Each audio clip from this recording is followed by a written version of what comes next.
Hey guys, tonight we begin with something a little darker. A time of forced vows, muddy huts, and marriages that were about as romantic as a slap in the face with a wet rag. We're diving into what life was really like for a bride in the Middle Ages. Forget the fairy tale weddings with sparkly dresses and true love Hollywood's been shoving down your throat. The truth? You wouldn't last a day without screaming for a way out. So, before you get comfortable, take a moment to like this post and follow, but only if you genuinely enjoy what I do here. And let me know in the comments where you're reading from and what time it is for you. It's always fascinating to see who's joining us from around the world. Now, dim the lights, maybe turn on a fan for that soft background hum, and let's ease into tonight's journey together. You wake up in the year 1325 and the first thing that hits you is the smell. It's a rancid mix of damp straw, sour ale, and whatever the goats dragged into the corner of your family's one-room hut. Congratulations, you're alive, but you might wish you weren't, because tomorrow's your wedding day, and you'd rather wrestle a pig in the village mud than go through with it. You're 14 years old, a peasant's daughter, born into a family so poor you're lucky to eat twice a day. Your bed's a lumpy sack of half-rotted hay, stuffed with fleas that throw a party on your skin every night. It smells like it was scraped off a barn floor, and no amount of shaking it out makes a difference. There's no soft mattress, no pillows, just a wool blanket so caked with grime it could probably stand up and introduce itself. You blink awake as the church bell clangs in the distance, loud enough to make your teeth rattle, like an alarm clock that's personally offended by your existence. Your home's got no windows, just a dirt floor that's either soggy from last night's rain or crusted with chicken droppings. The air's thick with the stench of sweat, animals, and something you hope isn't mold, but you're pretty sure it is, because nothing in this place ever stays dry. You try to stretch, and your joints creak like an old wooden gate. You're only 14, but your knees already sound like they've been hauling firewood for decades. The floor's cold and gritty under your bare feet, and every step makes you wince as you dodge a puddle or a stray bone from last week's stew. Privacy, that's a fairy tale for rich folks. Your mum, dad, 3 younger siblings, and a cousin who's been visiting for 2 years are all waking up around you, groaning and scratching, the goats in the corner, chewing on something that might be your only cloak. You share this cramped, smoky space with everyone and everything, including the rats that scurry across the floor at night, bold enough to nibble your toes if you don't tuck them under the blanket. Your days are spent dragging buckets of water from a well that's half mud, scrubbing pots with ash until your hands crack and bleed, and dodging your dad's temper when the pottage tastes like despair. Food's a sad bowl of grey mush, barley and turnips boiled into a paste so bland it could make a stone cry, washed down with weak ale because the stream's a bubbling stew of cow dung, human waste, and who knows what else.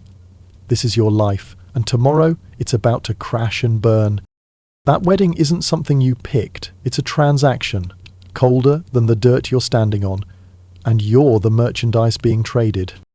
You're only 14, but in 1325, that makes you prime marriage material.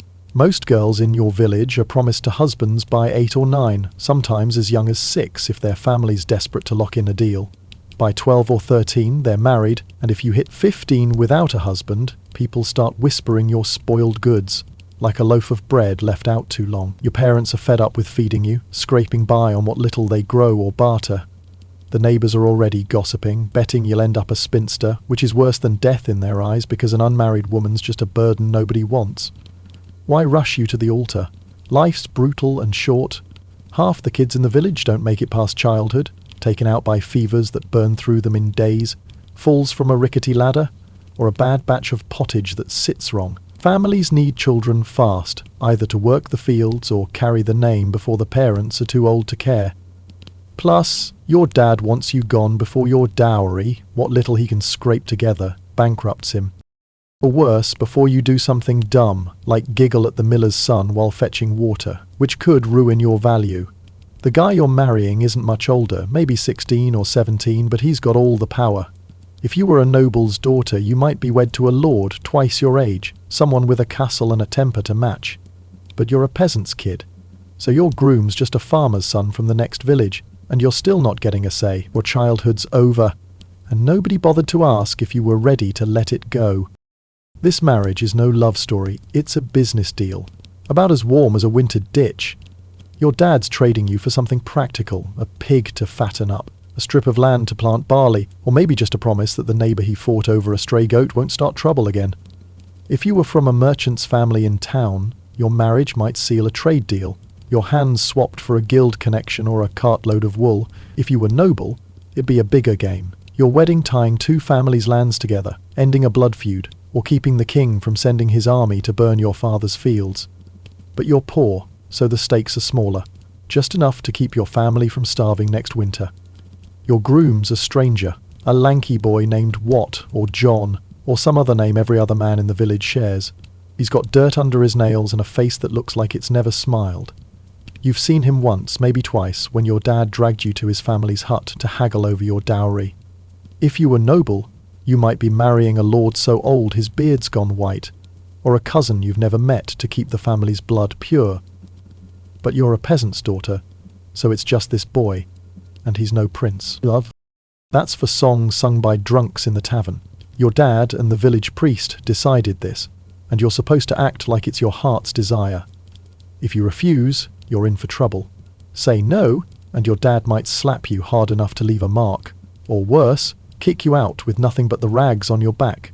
The priest might threaten to send you to a convent, where you trade a husband's orders for a nun's rules, praying on cold stone floors until you forget your own name. Your dowry's what makes you worth anything. A few copper coins, a skinny goat, or a patched-up blanket your mum wove years ago. If it's too small, your groom's family might back out, leaving you shamed and useless. If it's decent, they'll still grumble you cost more than a plough. This isn't about you finding a soulmate, it's a transaction, and you're the merchandise, packaged and sold before you even knew what was happening. Tomorrow's your wedding day, and it's as joyful as a funeral. There's no soft harp music, no roses, no dreamy walk down an aisle covered in petals. The ceremony's in a drafty church that smells like damp stone and candle wax, with a floor so muddy it sucks at your feet like it's trying to keep you there. If you were noble, you might have a grander setting, a stone cathedral with stained glass casting colours on the walls. But you're a peasant, so it's just the village church, small. The priest mumbles Latin you can't understand, his voice flat and his breath sour from last night's ale. If your family couldn't afford the church fee, you'd be standing by the village well, swearing your vows in front of a crowd of nosy neighbours. The people watching aren't here to celebrate you. They're peasants chugging watery beer, hoping for a free meal. Or maybe a few townfolk who wandered over to gossip about your dowry. If you were noble, you'd have lords and ladies in the crowd, all smiling while plotting how to use your marriage for their own schemes. But you're poor, so it's just your village, staring like you're a cow at market. You don't have a white dress or a veil like in the stories. You're wearing your best wool tunic, the one with the fewest holes, dragged out for every holy day until it falls apart. It's coarse, scratches your skin like a bramble bush, and smells like the sheep it came from, mixed with the sweat of every chore you've done in it. If you were noble, you'd have a silk gown, dyed with crushed plants or bugs, but it'd be so heavy it feels like hauling a sack of grain, and just as ugly, stiff and shapeless, making you look like a walking curtain. But you're a peasant's daughter, and all you've got is this tunic, the least tattered of your tattered clothes, patched so many times it's more thread than cloth. Makeup's not part of your world. You're too busy surviving to care about your face, and anyway, there's no mirror in your hut to check. If you were a rich girl, you might smear on a paste made of ground lead to make your skin pale, because only peasants get tan from working in the sun. It's poison, but nobody knows that yet, and it'd probably flake off during the ceremony anyway. Your hair's pulled back in a braid so tight it hurts, or shoved under a linen cap that's seen better days. Your mum stuck a few wilted daisies in it, the only decoration you'll get, already drooping like they know this day's a disaster. There's no bouquet to toss, no shiny rings to exchange. You say your vows, barely understanding the words, while your dad and your groom shake hands like they're sealing a deal on a cart of turnips. The priest gives a tired nod, and that's it. You're married. The feast afterward is no party, it's stale rye bread that could break a tooth. A thin stew with bits of gristle floating in it, and ale so flat it tastes like regret. If you were noble, you might have roasted meat or spiced wine, but it'd still be served in a cold hall with everyone watching your every bite. But you're poor, so you get this sad meal, with your uncles yelling at each other and a stray dog snatching scraps off the ground. Your wedding's not a celebration, it's a public chore, as cheerful as a funeral, and you're the one being buried. Let's talk about your wedding outfit some more, because it's a special kind of torture. This tunic's the best thing you own, and that's not saying much.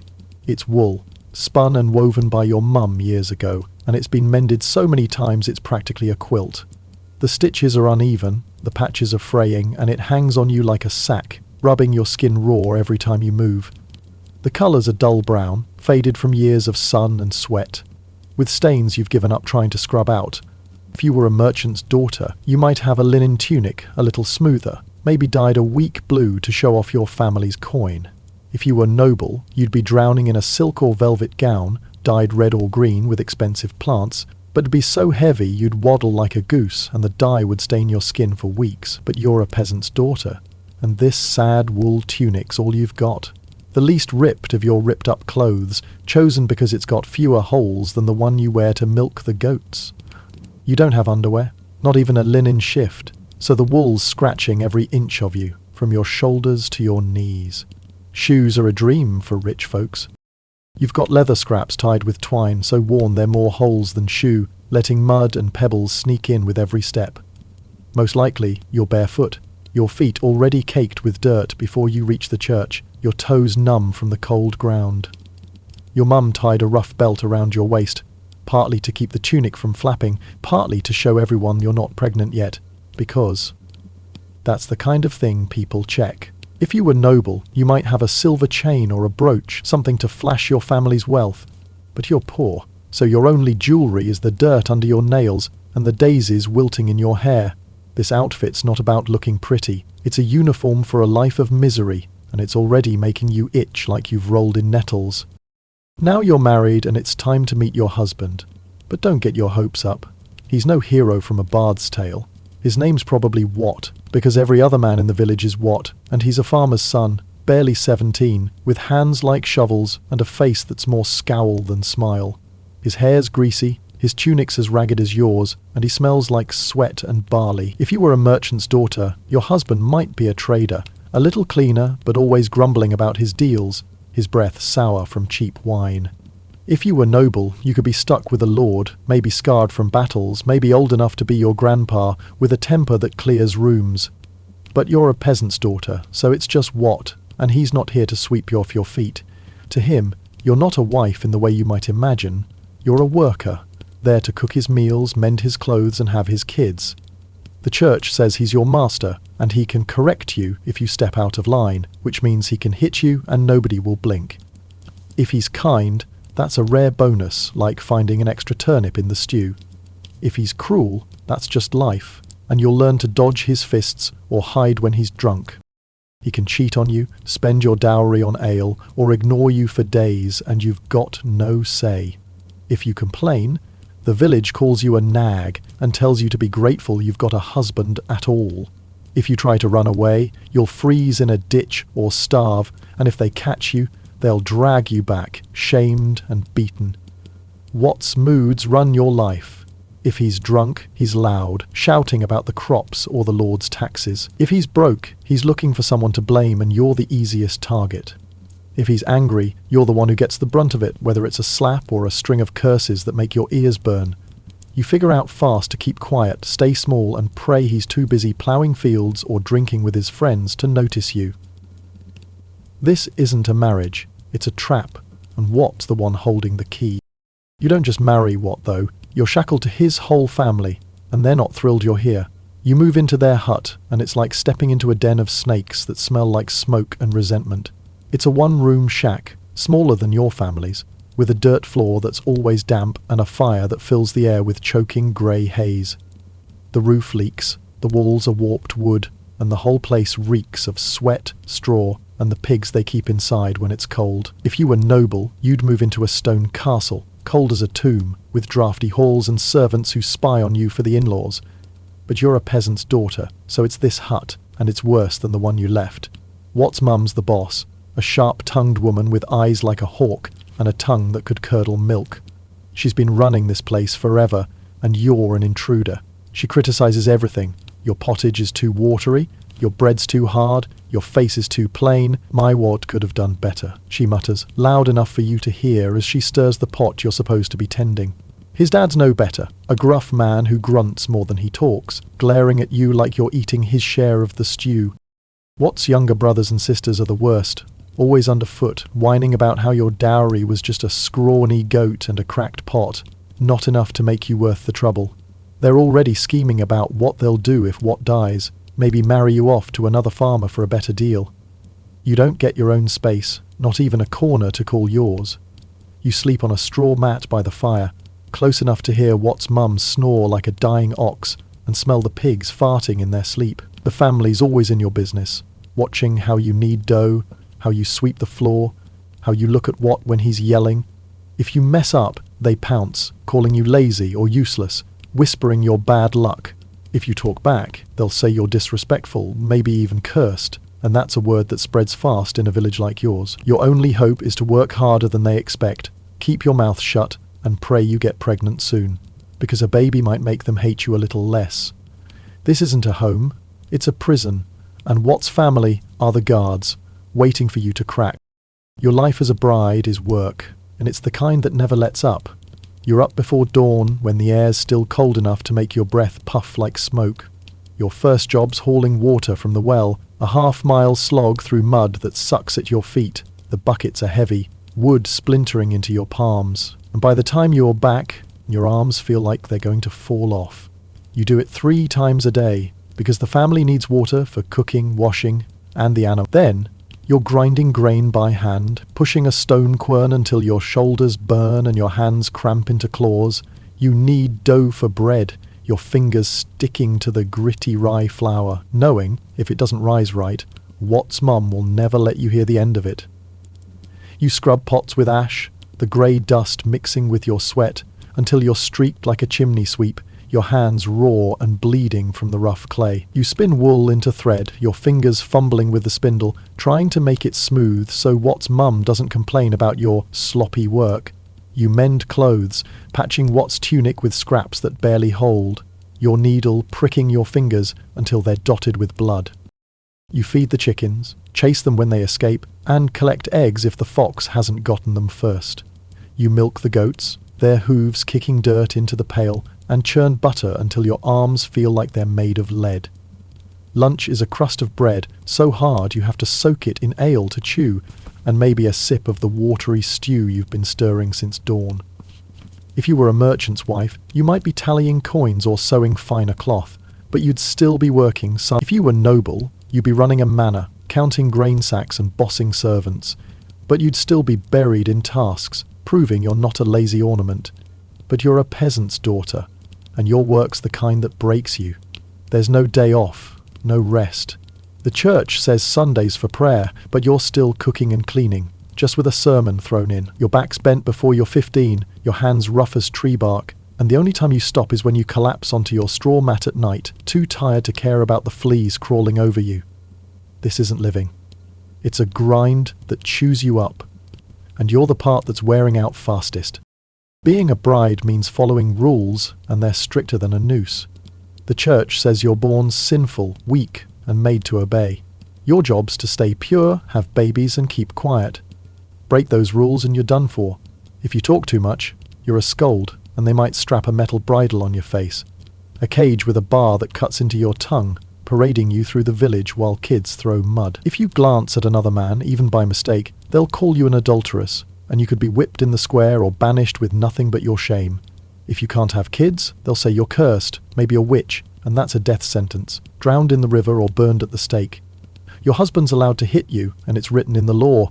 If you go to the priest for help, he'll tell you to pray harder and endure, because suffering's your lot in life. The village watches you like hawks. If your bread burns, you're a bad wife. If you laugh too loud, you're a troublemaker. If you break a big rule, like stealing food or running away, you could end up in the stocks, locked in the square, while people jeer and pelt you with rotten turnips. If they think you're a witch, it's worse. They'll tie you up and throw you in the river to see if you float.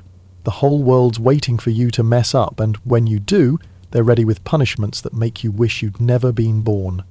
You learn to keep your eyes down, your voice low, and your hands busy, because every step's a chance to fall. The church isn't just about rules. It's your whole life. And it's terrifying. Everything you do could send you to hell. Miss church, and you're doomed. Eat meat during Lent, and you're risking eternal fire. Even thinking about leaving what is the devil whispering in your ear. The priest paints hell like he's seen it. Rivers of flame, demons with pitchforks, screams that never stop. You can't read the Bible, it's in Latin, and only monks and priests know it, so you swallow whatever the priest tells you. If Watt's crops fail or his pig gets sick, it's your fault. You didn't pray hard enough, or maybe you brought bad luck when you married him. The village is full of superstitions. If a neighbour's cow stops giving milk, or their bread goes mouldy, they might point at you and whisper, "Witch, a scar on your hand?" That's a devil's mark. Know how to mix herbs for a fever? That's proof you're dabbling in dark magic. If they decide you're a witch, they'll drag you to the river, tie your hands and toss you in. If you sink, you're innocent, but you're probably dead. If you float, you're guilty, and they'll burn you alive. You live with this fear every day, clutching a little charm your mum gave you, a scrap of cloth with a prayer sewn into it, whispering words to keep the devil away. The church and the village are always watching, and they're not on your side. Your biggest job is having babies, and it's a death trap. Childbirth's no gentle moment with soft blankets and a doctor. It's a bloody, screaming fight you might not walk away from. There's no hospital, no medicine to dull the pain, just a midwife with a handful of herbs and a straw bed that's more dirt than bedding. You're sweating, shaking, gripping the midwife's hand so hard your nails dig into her skin, praying you don't bleed out. 1 in 3 women die during childbirth, either from losing too much blood or catching a fever that burns through them in days. If the baby doesn't make it, everyone blames you, saying you're too frail or you angered God. If you survive, you're expected to get pregnant again as soon as your body can handle it. No rest, no recovery.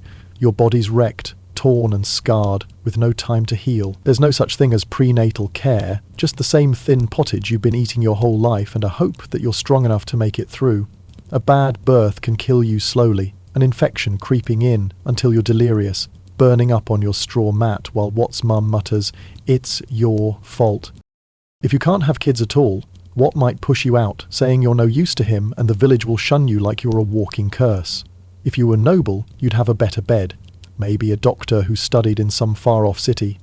But you'd still be just as likely to die, your silk gown soaked with blood as you scream. But you're a peasant's daughter, and all you've got is this hut, this midwife, and this fear. Having babies is what makes you a wife, but it's also what might bury you. If your baby lives, you're a mum, and the work doubles.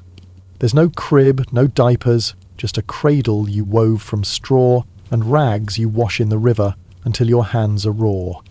You nurse your baby while you're spinning wool or stirring the pot, praying your milk doesn't dry up, because if it does, there's nothing else to feed them. Half the kids in the village don't make it to 5, killed by plague that sweeps through like a storm, hunger that leaves them too weak to cry, or a cold that settles in their chest and won't let go. There's no doctor, no medicine, just prayers you whisper over their cradle and a charm you bought from a peddler who swore it'd keep sickness away.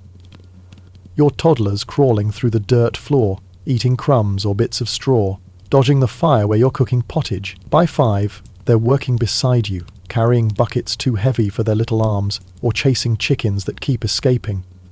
You're their mum, but you're also their boss, their nurse, their teacher. You love them, but there's no time for games or stories.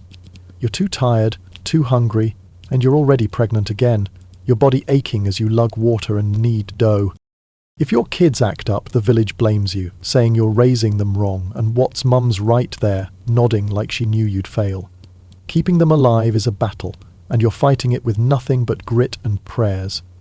If you were a merchant's wife, you might have a servant to help with the kids, but you'd still be up all night worrying about their coughs. If you were noble, you'd have wet nurses and tutors, but you'd barely see your kids sent off to other castles to learn or marry.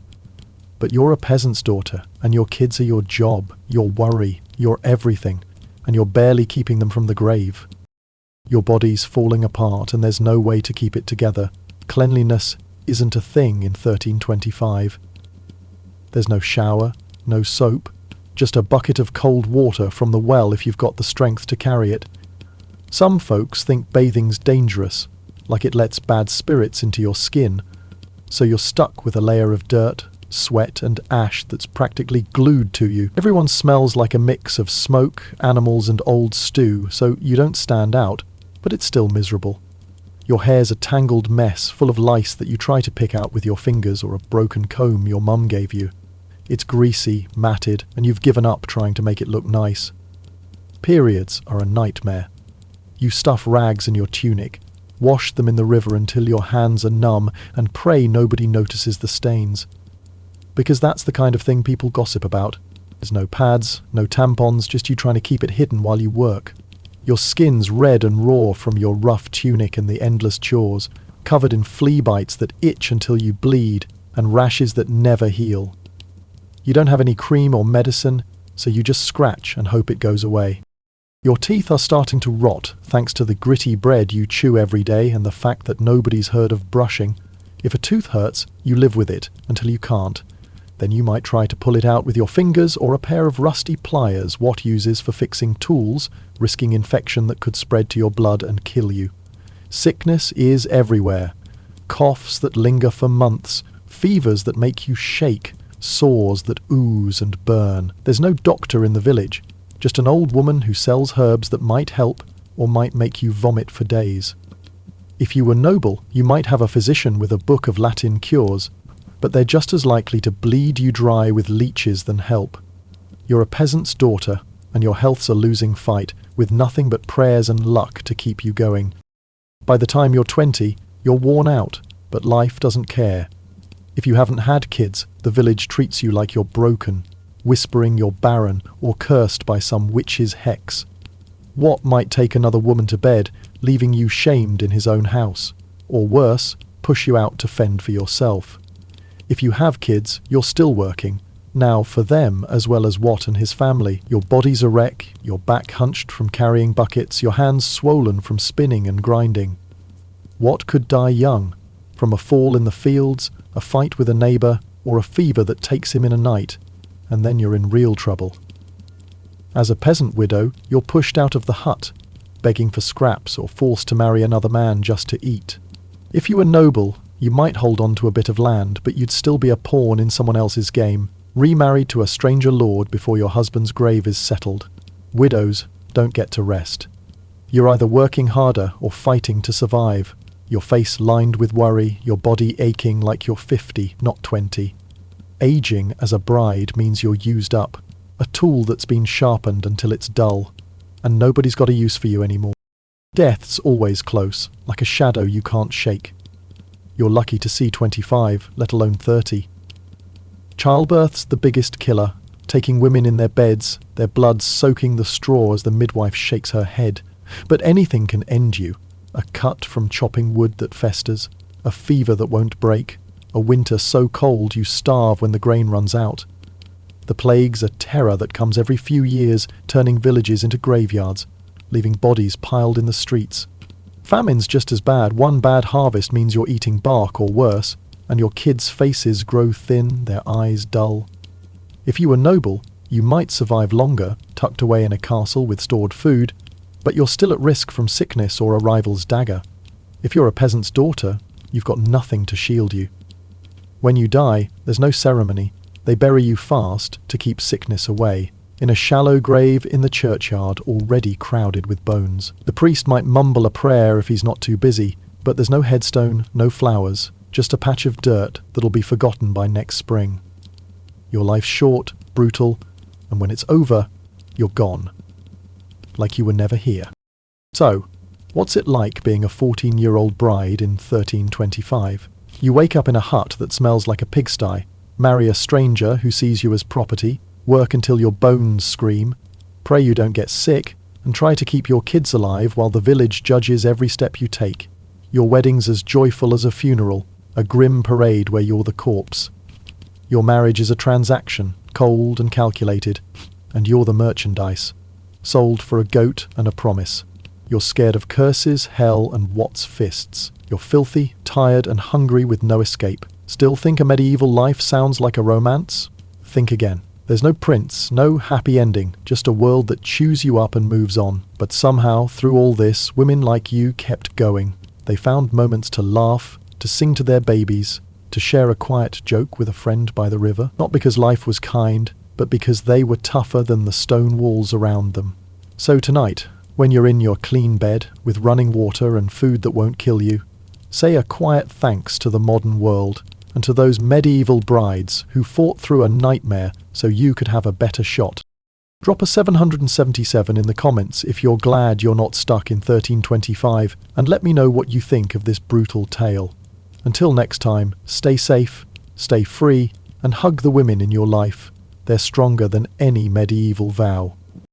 Hey guys, tonight we're picking up where we left off, but the story's about to get darker. You've survived the brutal slog of being a 14-year-old bride in 1325, married off to a farmer named Watt in a wedding as joyful as a funeral. Your life, a transaction where you were the merchandise. You thought that was rock bottom. Hauling water, dodging fists, and praying you'd survive childbirth. But congratulations, your journey's taken a sharp turn, and the road ahead makes your old life look almost cozy.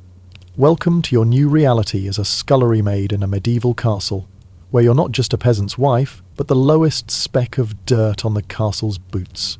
Forget any dreams of rest or recognition. You're invisible, unpaid, and buried in work that'd break a mule. This isn't a tale of knights or feasts. It's the story of a girl scrubbing pots until her hands bleed, dodging rats and surviving on crumbs while the nobles upstairs don't even know your name. If this kind of gritty history helps you unwind, take a moment to like this post and follow, but only if it really speaks to you, and drop a comment telling me where you're reading from and what time it is. I love seeing how far these stories travel. So, take a deep breath, let the fire crackle, dim the lights, and let's slip into the shadows of the castle, where your new life of endless toil begins. Okay, you wake up, and the first thing that hits you isn't the cold stone floor pressed against your cheek, but the sharp pain in your hands, raw and stinging like you've been clawing through a pile of thorns. You're 14 years old, a peasant's daughter, born into a world so poor you've never tasted bread that wasn't gritty with chaff. You're a scullery maid now, working in a castle so vast it feels like a fortress of stone and secrets. But you're trapped in its dirtiest corner, the kitchen, where the air's thick with smoke and the floor's a swamp of grease and grime.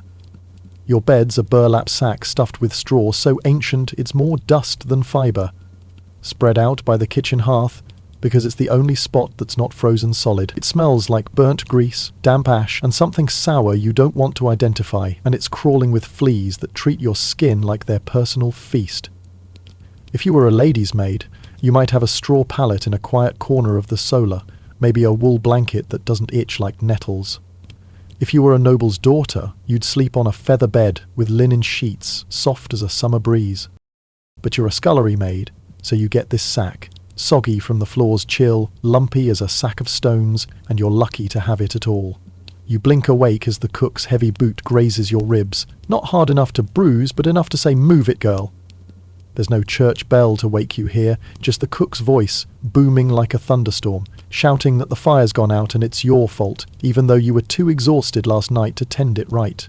Your family's hut was a grim place with its leaky thatch and dirt floor, but this kitchen's a dungeon, dark and choking, with walls black from decades of grease, and a floor slick with spilled stew, ale, and rat droppings. The air's heavy with the stench of boiled turnips, sour milk, and something you pray isn't rotting in the corner, but you know it probably is, because nothing in this place stays clean for long. You try to stand and your joints creak like old wood splitting in a fire. You're only 14, but your back already aches like you've been hauling firewood for decades. Your hands are worse, red and cracked from yesterday's scrubbing, the skin peeling at the knuckles, oozing when you flex your fingers. If you were a merchant servant in town, you might have softer work, dusting shelves or folding wool, your hands still smooth enough to feel shame. If you were a noble's page, you'd carry letters or polish armour, your fingers quick and clean. But you're a scullery maid, so your hands are your tools and they're breaking faster than you can mend them. Your tunic's your only clothing, a coarse wool shift that's been boiled maybe once this year if that, and it's so stiff with grime it could stand on its own. It scratches every inch of you, from your neck to your knees, and smells like the kitchen you sleep in, grease and smoke baked into every thread. If you were a chambermaid, you might have a linen apron, maybe a cap to keep your hair tidy. If you were a lady in waiting, you'd wear silk, light as a whisper, dyed with colours that cost more than your life. But you're a scullery maid, so this tunic's your everything, your uniform, your blanket, your shame, patched with scraps that don't match and fraying at every seam like it's giving up hope. You don't have shoes, those wore out last winter, and the castle's too stingy to replace them. Your feet are bare, calloused as old leather, but still tender enough to flinch on the jagged flagstones, already dusted with ash and grit before the day's begun. Your first job's the fire, because a kitchen without flame is a kitchen that doesn't feed the castle, and that's a crime nobody walks away from. The hearth's dead, the embers cold as a grave, and it's your fault, even though you were too tired last night to bank it properly. You shuffle out to the courtyard, the sky still black. The air so sharp it cuts your lungs like a knife. The flagstones are slick with dew, cold as ice under your bare feet, and you stub your toe on a cobble, biting your lip to keep from crying out. You gather kindling from a pile by the stables, sticks damp from last night's rain, your hands too numb to feel the splinters digging in. If you were a cook's apprentice, you might stay inside, barking orders while someone else fetched wood. If you were a male servant, a stable boy, you'd have gloves, rough but warm, to handle the muck. But you're a scullery maid, so it's you out here, alone in the dark, praying you don't slip and scatter your bundle. Back in the kitchen, you kneel by the hearth, your knees grinding into the stone, and start coaxing a flame with flint and tinder. Your hands shake, your breath puffs white in the chill, and the wood stubborn, hissing like it's mocking your effort. After what feels like hours, a spark catches, and the fire flickers to life. Small and weak, but enough to keep the cook's wooden spoon off your head. You hold your hands over it, trying to thaw your fingers. But there's no time to linger. The cook's already yelling, her voice like a thunderclap, demanding water for the day's porridge, her apron flapping like a war banner as she storms through the kitchen. Water's your next task, and it's a punishment disguised as a chore. The castle's got no pipes, no faucets, just you and a pair of wooden buckets that weigh as much as you do when they're full. The wells across the courtyard, 100 yards of uneven stone that feels like a mile with a yoke across your shoulders. You trudge out, the buckets banging your shins, the yoke digging into your collarbone like it's trying to snap you in half. The well's crank is rusty, squealing loud enough to wake the dead, and the rope's frayed, threatening to break and send the bucket to the bottom. You haul up water, gallon after gallon, your arms burning, your back screaming, your breath coming in sharp gasps. It takes 6 trips to fill the kitchen's barrels, and by the third, your shoulders feel like they're going to pop out of their sockets. Your tunic soaked with spilled water, clinging to your legs like a wet shroud. If you were a male servant, a porter, you'd have stronger arms, maybe a cart to ease the load. If you were a noble's squire, you'd never touch a bucket, spending your days sharpening swords or holding a lord's cloak. But you're a scullery maid, so it's you, staggering under the weight, water sloshing over your feet, freezing your toes until they're numb. Nobody thanks you, nobody even looks at you, except the other maids, who duck their heads and pretend they're busy, because helping means more work, and nobody's got the strength for that. Back in the kitchen, the other servants are stirring, yawning, scratching, and dodging tasks like it's a game they've mastered. The cook's a whirlwind, sweating through her cap, barking orders like a warlord, her wooden spoon a weapon she swings without mercy.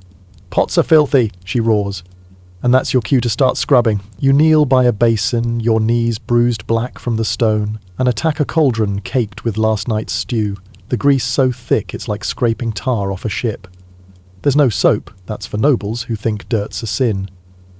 You use ashes from the hearth, gritty and grey, and lie when the cook bothers to make it. The lye burns your skin, leaving red welts that sting for days, and the ash grinds into your knuckles until they bleed, mixing with the grease to form a paste that clings like a curse. Your hands are a battlefield, calluses cracking, scars overlapping, fingers swollen from the cold and the burns.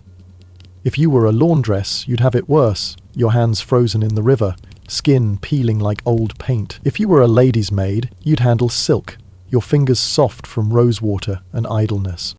But you're a scullery maid, so you scrub with ash and lye, your eyes watering from the fumes, your back locked in a hunch that won't straighten. The cauldron's heavy, iron black as night, and the crust fights back, clinging like it's got a grudge. You scrape until your arms shake, dodging rats that dart across the table, bold enough to snatch a crumb if you're not quick with your ladle. The kitchen's a war zone. Smoke curling like fog, the air thick with the stench of boiled cabbage, sour ale, and something rotting in the slop bucket you'll have to empty later. The morning drags on, and you haven't eaten. Your stomach's clawing itself, but food's a luxury you don't have time for. You've got a heel of bread hidden in your apron, dry as chalk and hard as a rock, swiped from yesterday's scraps. You sneak a bite behind the doorway, chewing fast, praying nobody sees. You're not so lucky. A kitchen maid, a girl with eyes like a hawk and a tongue like a whip, spots you and snitches to the cook. "She's stealing bread," she hisses. And now you're on latrine duty for the week, hauling buckets of waste from the castle's privies to the cesspit outside. It's a job that makes scrubbing pots feel like a holiday. The smell so foul it seeps into your hair, your skin, your dreams, lingering like a plague. If you were a male servant, a gong farmer, you'd do this every day, maybe earn a few extra coins for the stink. If you were a noble's taster, you'd eat from their plates, risking poison but filling your belly. But you're a scullery maid, so it's just punishment, your hands trembling as you carry the sloshing buckets, praying you don't spill on the steward's boots or trip in the courtyard where the knights might laugh. Back in the kitchen, you're sent to chop onions, a task that's just professional crying. You hack at them with a dull knife, the blade slipping, your eyes streaming, your nose running until your face is a swamp. Nobody asks if you're okay. They assume you're just mourning your life, and they're not wrong. Noon creeps in, and the nobles are ready for their first meal, a feast that smells like paradise and cuts like a blade. You carry in trenchers, heavy wooden plates piled with roasted venison, bread white as snow, and fruits you've never even smelled before. Your arms ache, your stomach roars loud enough to hear over the nobles' chatter, but you don't dare look at the food. You step where the steward drilled you, head down, eyes on the rush-strewn floor. Nobles don't want to see servants. Not really. They want their plates to appear by magic, not your blistered hands. If you were a page, you'd serve wine with a flourish, maybe catch a lord's eye for a future favour. If you were a lady's maid, you'd stand behind your mistress, brushing her hair between courses, close enough to steal a glance at her plate.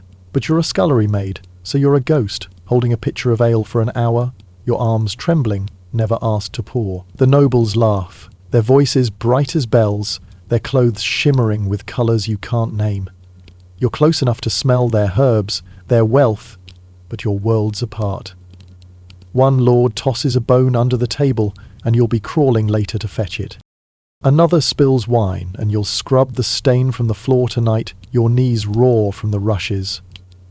They don't see you, and you're grateful, because if they did, they might notice your hunger, your dirt, and that's a danger you can't afford.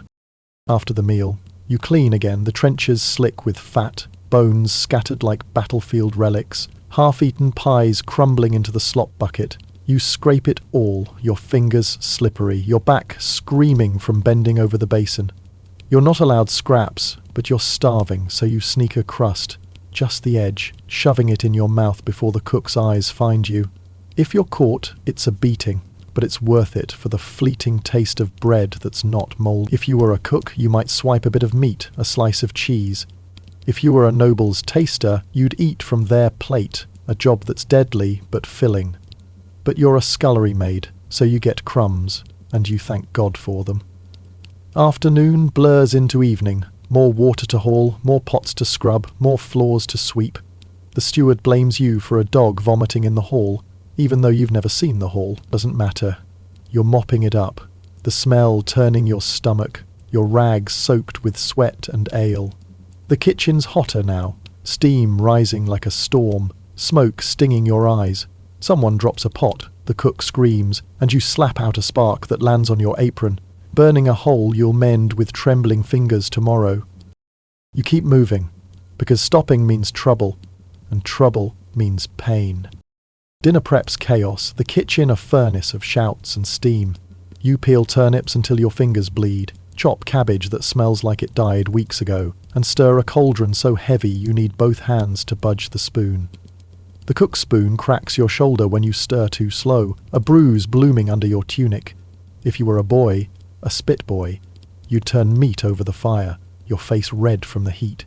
your arms numb from the coals. If you were a baker's maid, you'd knead dough, your hands dusted with flour, maybe sneak a warm crust. But you're a scullery maid, so you stir and scrub, your hands in hot water 1 minute, cold ash the next, your skin raw and burning. The noble's dinner is served, and you're back in the hall, carrying trenchers, dodging knights who stride past like your heir, praying you don't spill. You haven't spoken in hours, except to mutter, "Aye, cook, sorry, cook," or "won't happen again," whether you know what you did or not. Night falls, and the dishes pile up. Pots crusted with sauce, trenchers sticky with grease, bones stuck like they're part of the wood.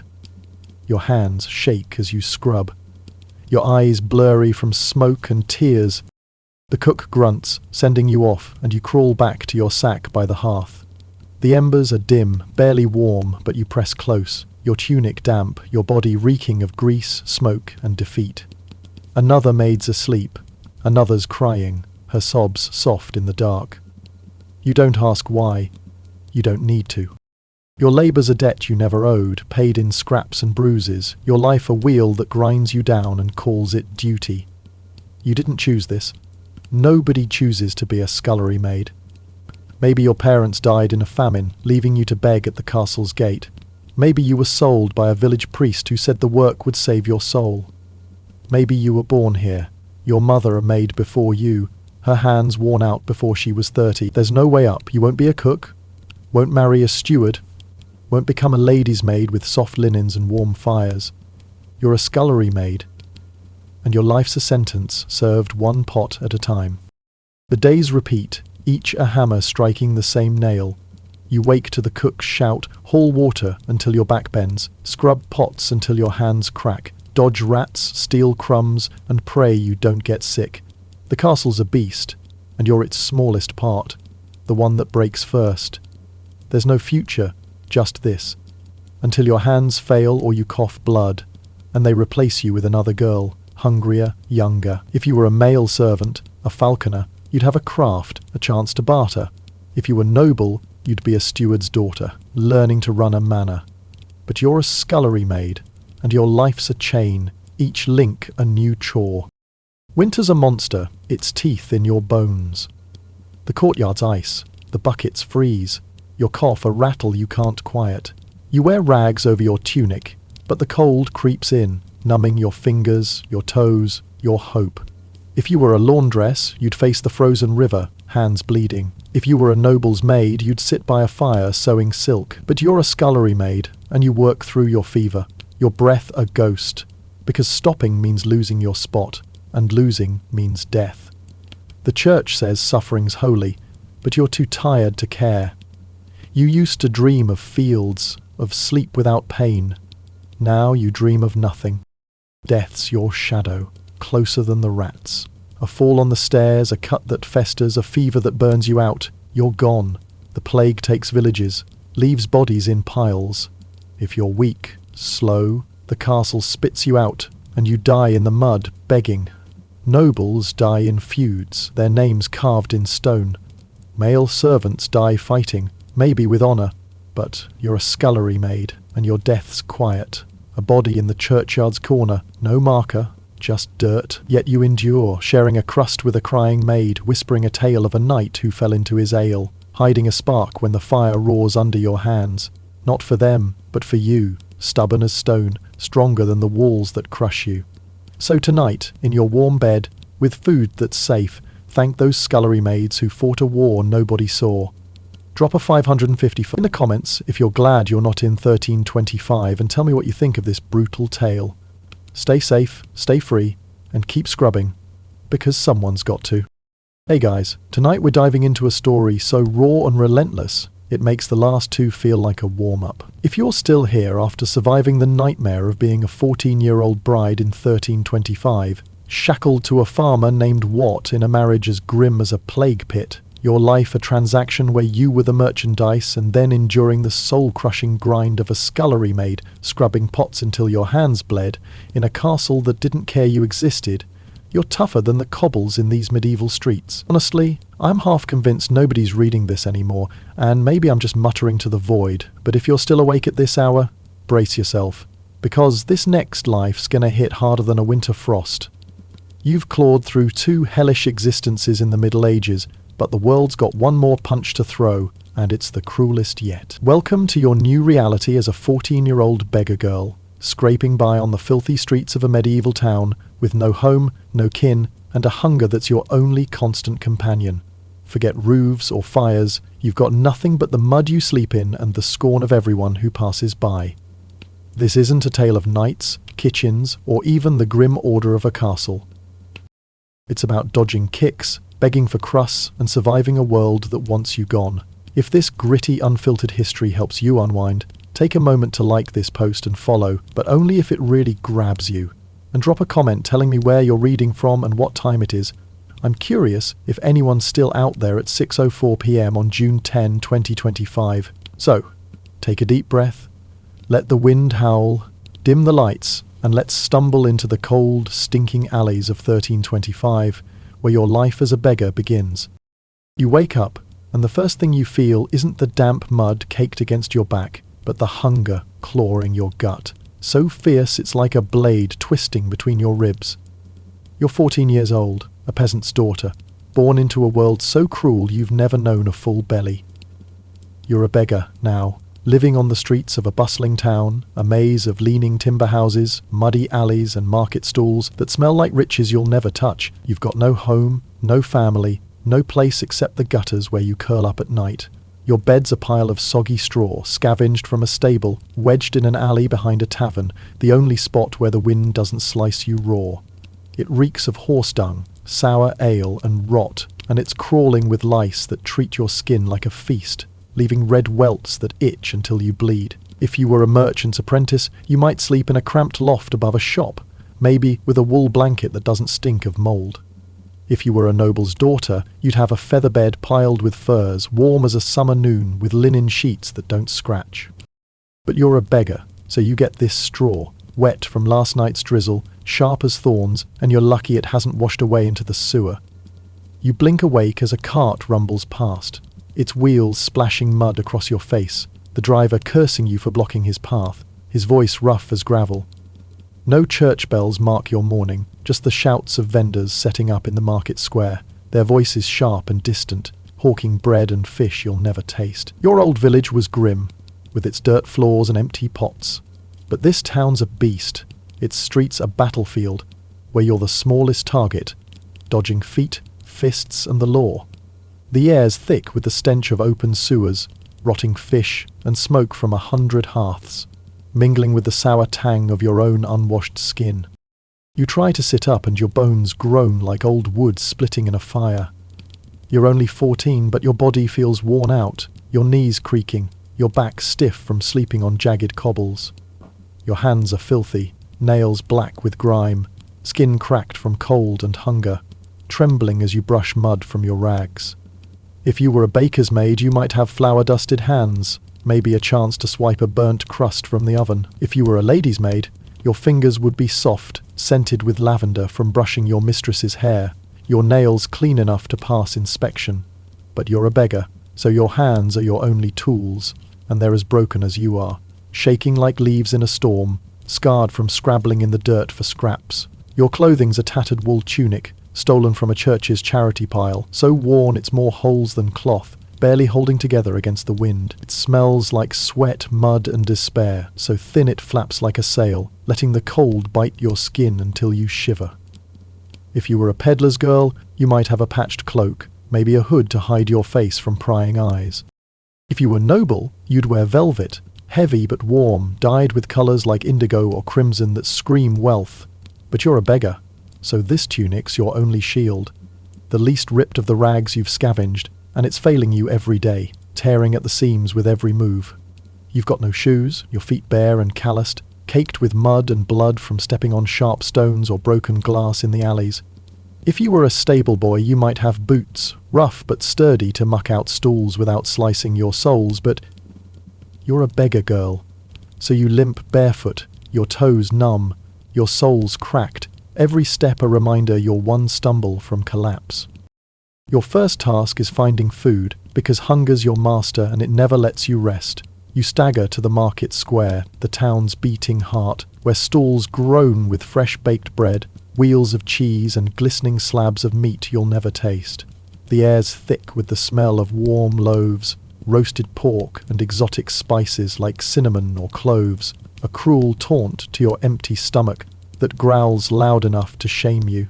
You stand at the edge, head down, hands cupped, muttering, "Alms, please, for a poor soul," your voice hoarse from disuse and the dust you've breathed. Most people ignore you, their eyes sliding past like you're a shadow, their boots splashing mud as they hurry to haggle. Some spit, calling you a leech, a curse, a thief waiting to strike, their voices dripping with contempt. A baker swats at you with a broom, shouting you're scaring his customers, his face red as he swings, the bristles grazing your arm. You dodge, your heart pounding because a hit could bruise you bad enough to keep you from moving tomorrow, and a day off your feet means no food at all. If you were a merchant's apprentice, you'd be behind a stall, weighing grain or counting copper coins, your belly full from sampling the wares, maybe even a sip of watered ale.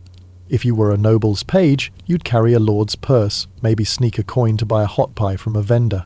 But you're a beggar, so you beg, your voice cracking, your hands shaking, praying for a crust or a bruised apple that's too soft to sell. Sometimes you get lucky. A woman in a grey kirtle tosses you a heel of bread, hard as stone but better than nothing, her eyes soft for a moment before she turns away. You clutch it like treasure, shoving it in your tunic before another beggar snatches it, your fingers gripping it so tight your knuckles whiten.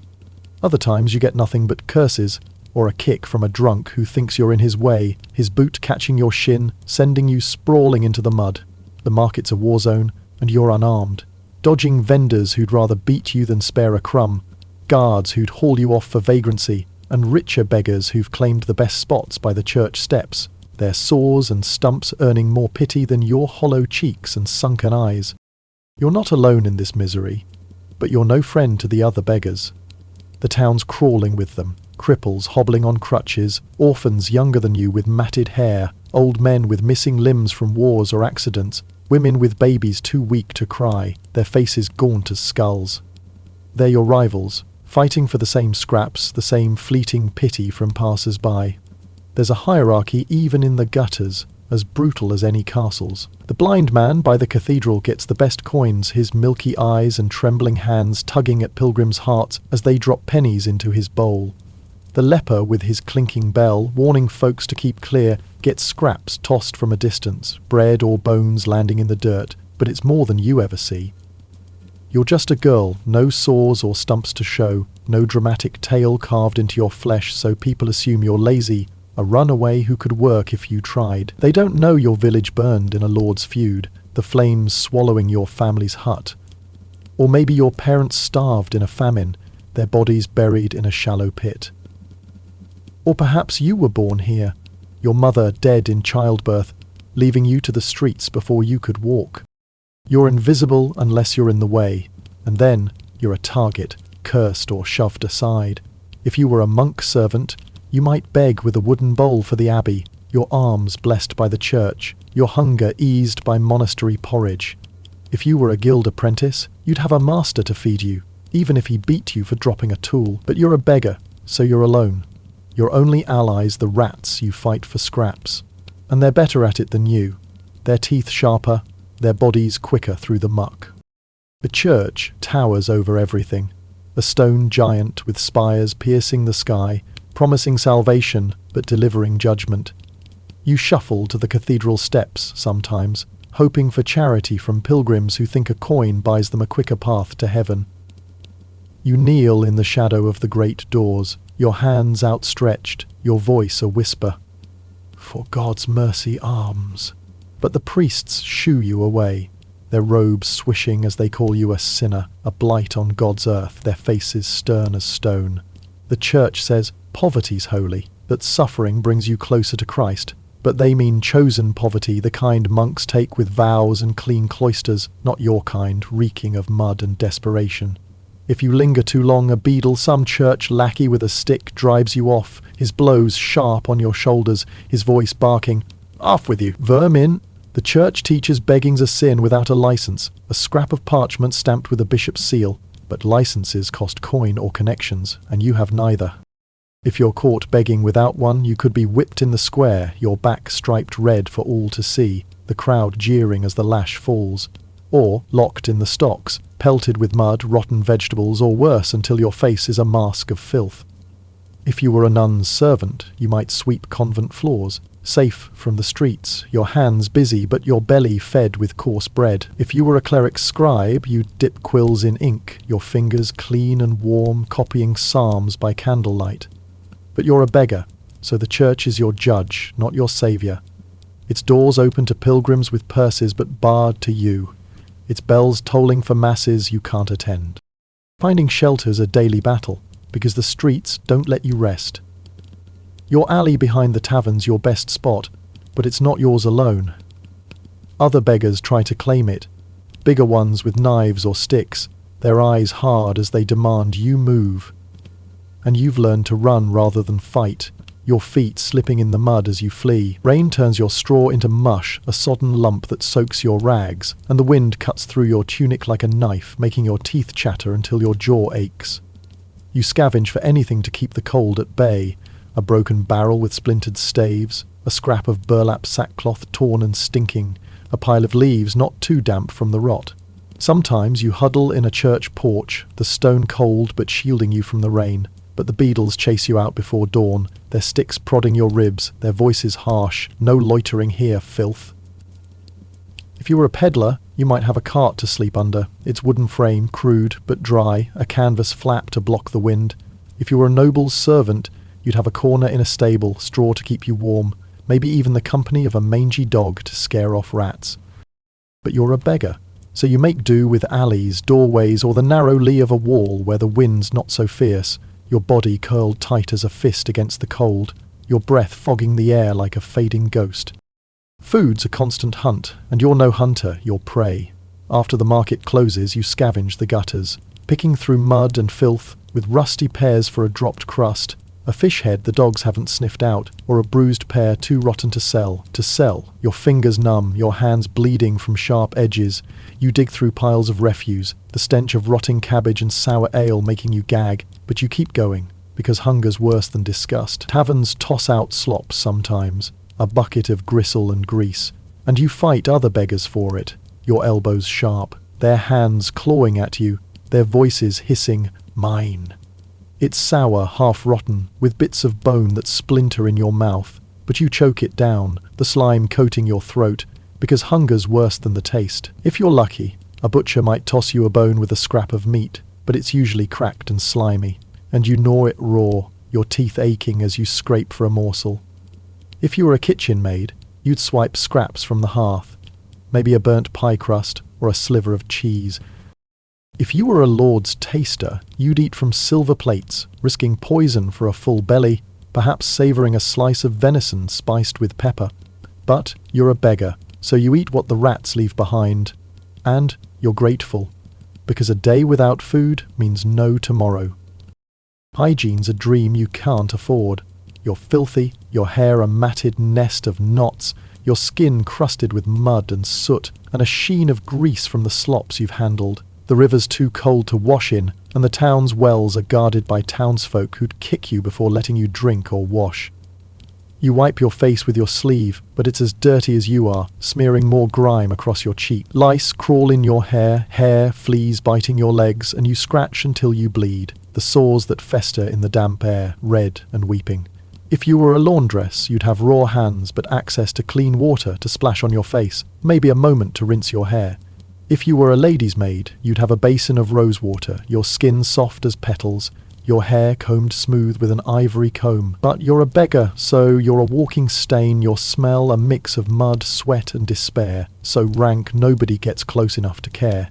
Your teeth ache, some loose from hunger, others black from chewing grit, and you spit blood into the mud, hoping it stops, because there's no brush, no mint paste, no healer's salve, just you and the pain. Sickness is everywhere, coughs that rattle your chest, fevers that make you shake, sores that burn like fire. There's no healer for you, no herbs, just prayers you mutter to a god who seems deaf, your voice too weak to reach him. If you were noble, you'd have a physician with leeches and Latin prayers, or a wise woman with poultices of yarrow. But you're a beggar, and your health's a losing battle. Each day a gamble you're not sure you'll win. The town's a maze of rules, and you're breaking them just by breathing. Begging's illegal without a license, a parchment vellum with a wax seal you'll never afford.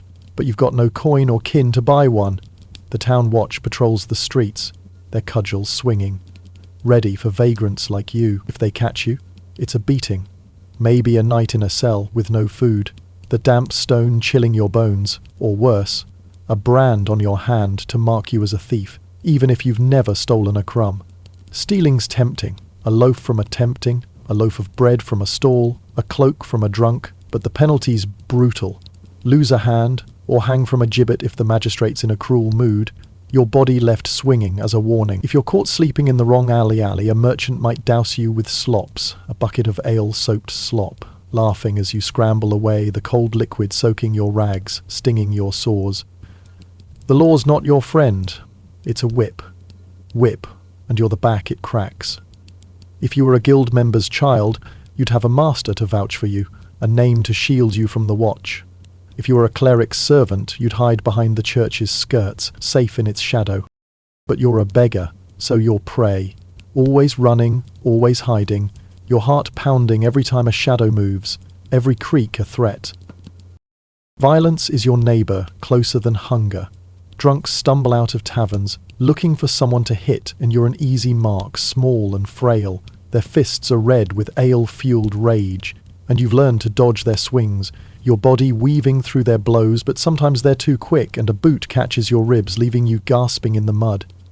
Other beggars fight you for scraps, their fists hard, their nails tearing at your skin, their knives sharp as desperation. A man with a scarred face grabbed you once, his hands rough, his breath sour with ale, and you ran until your lungs burned, hiding in a ditch until dawn, your body trembling with fear. You're small, quick, but not strong. And every day's a dance with danger, a step away from a blow you can't survive.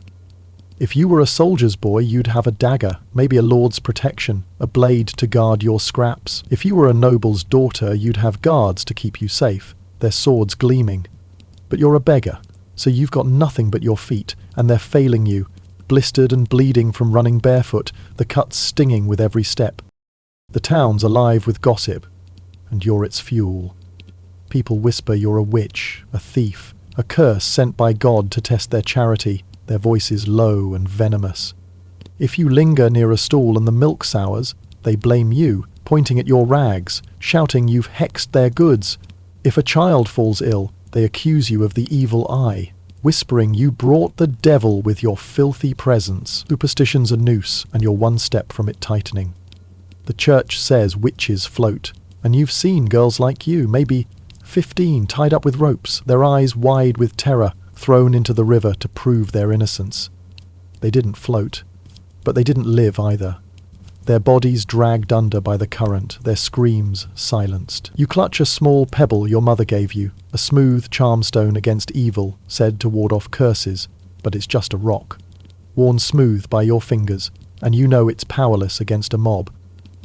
If you were a monk's servant, you'd carry a cross, wooden cross, blessed by holy water, its weight a comfort against your chest. If you were a noble's child, you'd have relics, a saint's bone, a scrap of saint's shroud, to ward off the devil's gaze.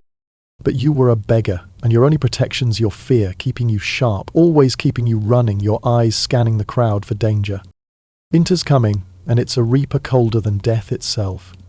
The air's already sharp, biting your lungs like a blade, the mud freezing underfoot, crunching your soles with every step. You scavenge for rags to pile on your tunic, scraps of sack, a tattered shawl, but they're thin, and the cold seeps through, numbing your fingers into useless claws, your toes into stumps, your cough's getting worse, a dry rattle in your chest that won't stop, and you're dizzy sometimes, the world tilting, your vision blurring from hunger or fever, or maybe just the weight of living too long like this. If you were a tanner's apprentice, you'd have a fire to warm you, even though if it stank of hides and piss, the smoke curling around you like a cloak. If you were a lord's servant, you'd sleep by a hearth, the embers glowing, straw bedding to cushion your bones, maybe a bowl of broth to warm your hands. But you're a beggar, and winter's your enemy, turning your breath into frost, your body into ice, your hope into ash. You've seen beggars freeze in alleys, their bodies stiff by morning, their faces grey, carted off like garbage to a pauper's pit. No prayers, no names. You're not ready to die, but you're so weak you're not sure you can live, your body a fragile thing, fraying with every cold night. Death's your constant shadow, closer than you the rats you fight for scraps. Hunger can kill you, slow and cruel, your body eating itself until you're too weak to stand, your vision fading to black. A cut from a broken bottle can fester, the rot spreading up your arm until you're burning with fever, your skin hot even as you shake with chills. The plague's a whisper, a terror that swept through towns like a scythe, you leaving bodies piled in the streets, their sores black, their faces twisted in death. If you're too slow, too weak, the town forgets you, and you die in a ditch, your forgotten name, lost before your breath, your body thrown into a mass grave.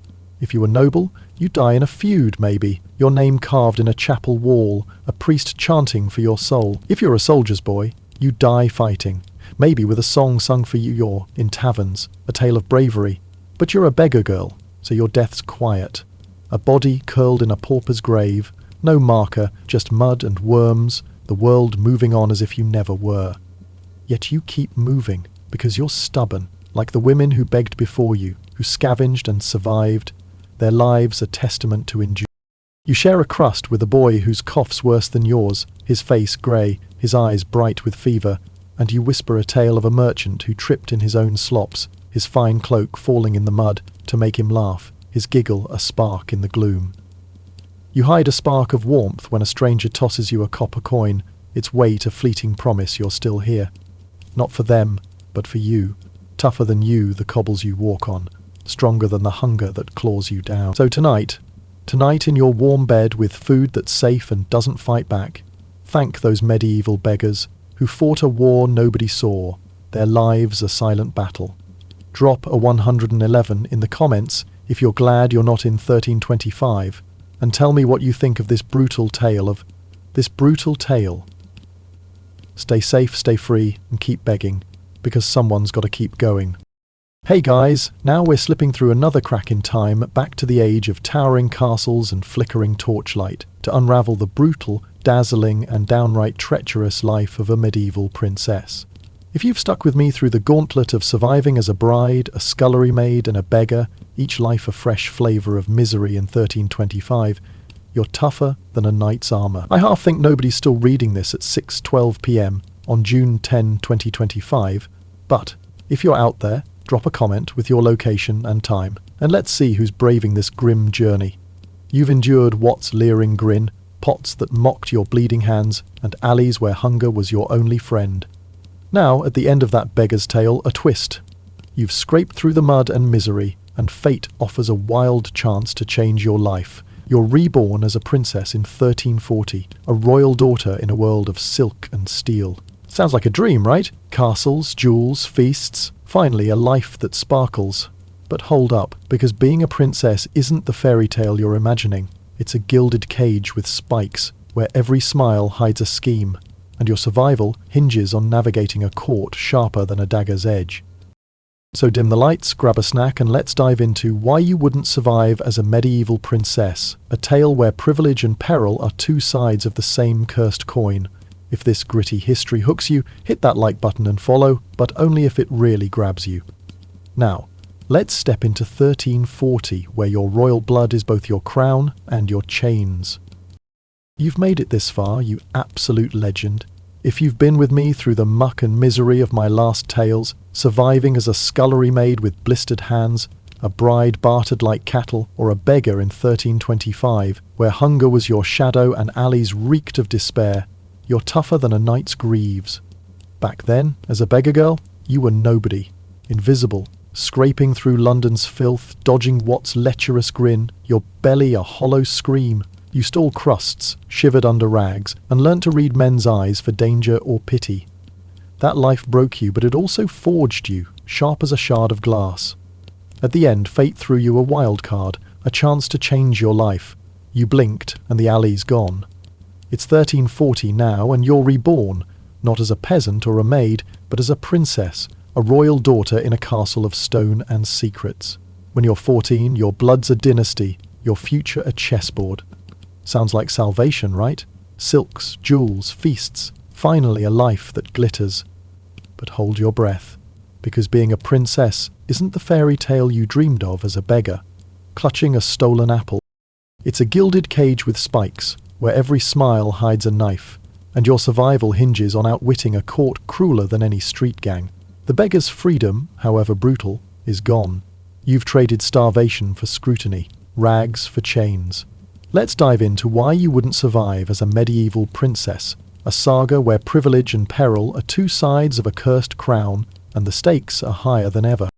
You wake to a chill that claws through stone walls, a damp cold no fire can banish. The air's thick with wood smoke, wax, and a sour stench, maybe sweat, maybe the chamber pot lurking under your bed. You're not in a beggar's alley, curled in mud, lice feasting on your scalp. You're not in a manor's kitchen, scrubbing pots till your knuckles bleed. It's 1340, and you're a princess, born into a royal court, maybe in England's Windsor or France's Vincennes, where towers pierce the sky and towns below hum with dung, bread, and bells. Your bed's a beast of carved oak, draped in crimson velvet, but the straw mattress prickles through linen sheets, and the furs piled high can't stop your shivers. If you were still a beggar, you'd be gnawing a stolen crust, your breath fogging in the dawn. But you're royal, so you lie here, surrounded by wealth, yet trapped in a life where every heartbeat serves the crown. Your chamber's a fortress of luxury and dread. Tapestries glow with scenes of hunts and saints, their threads catching the flicker of a tallow candle, its greasy light dancing on stone walls. A high window, barred with iron, leaks grey dawn, framing a world you'll rarely touch. Outside, a bell tolls for matins, the first of many prayers that chain your day. Your father's a king, his crown a burden he wears like armour. Your mother's a queen, her face a mask of grace and grief, her womb a battlefield for heirs. You're their daughter, a jewel to be polished or pawned.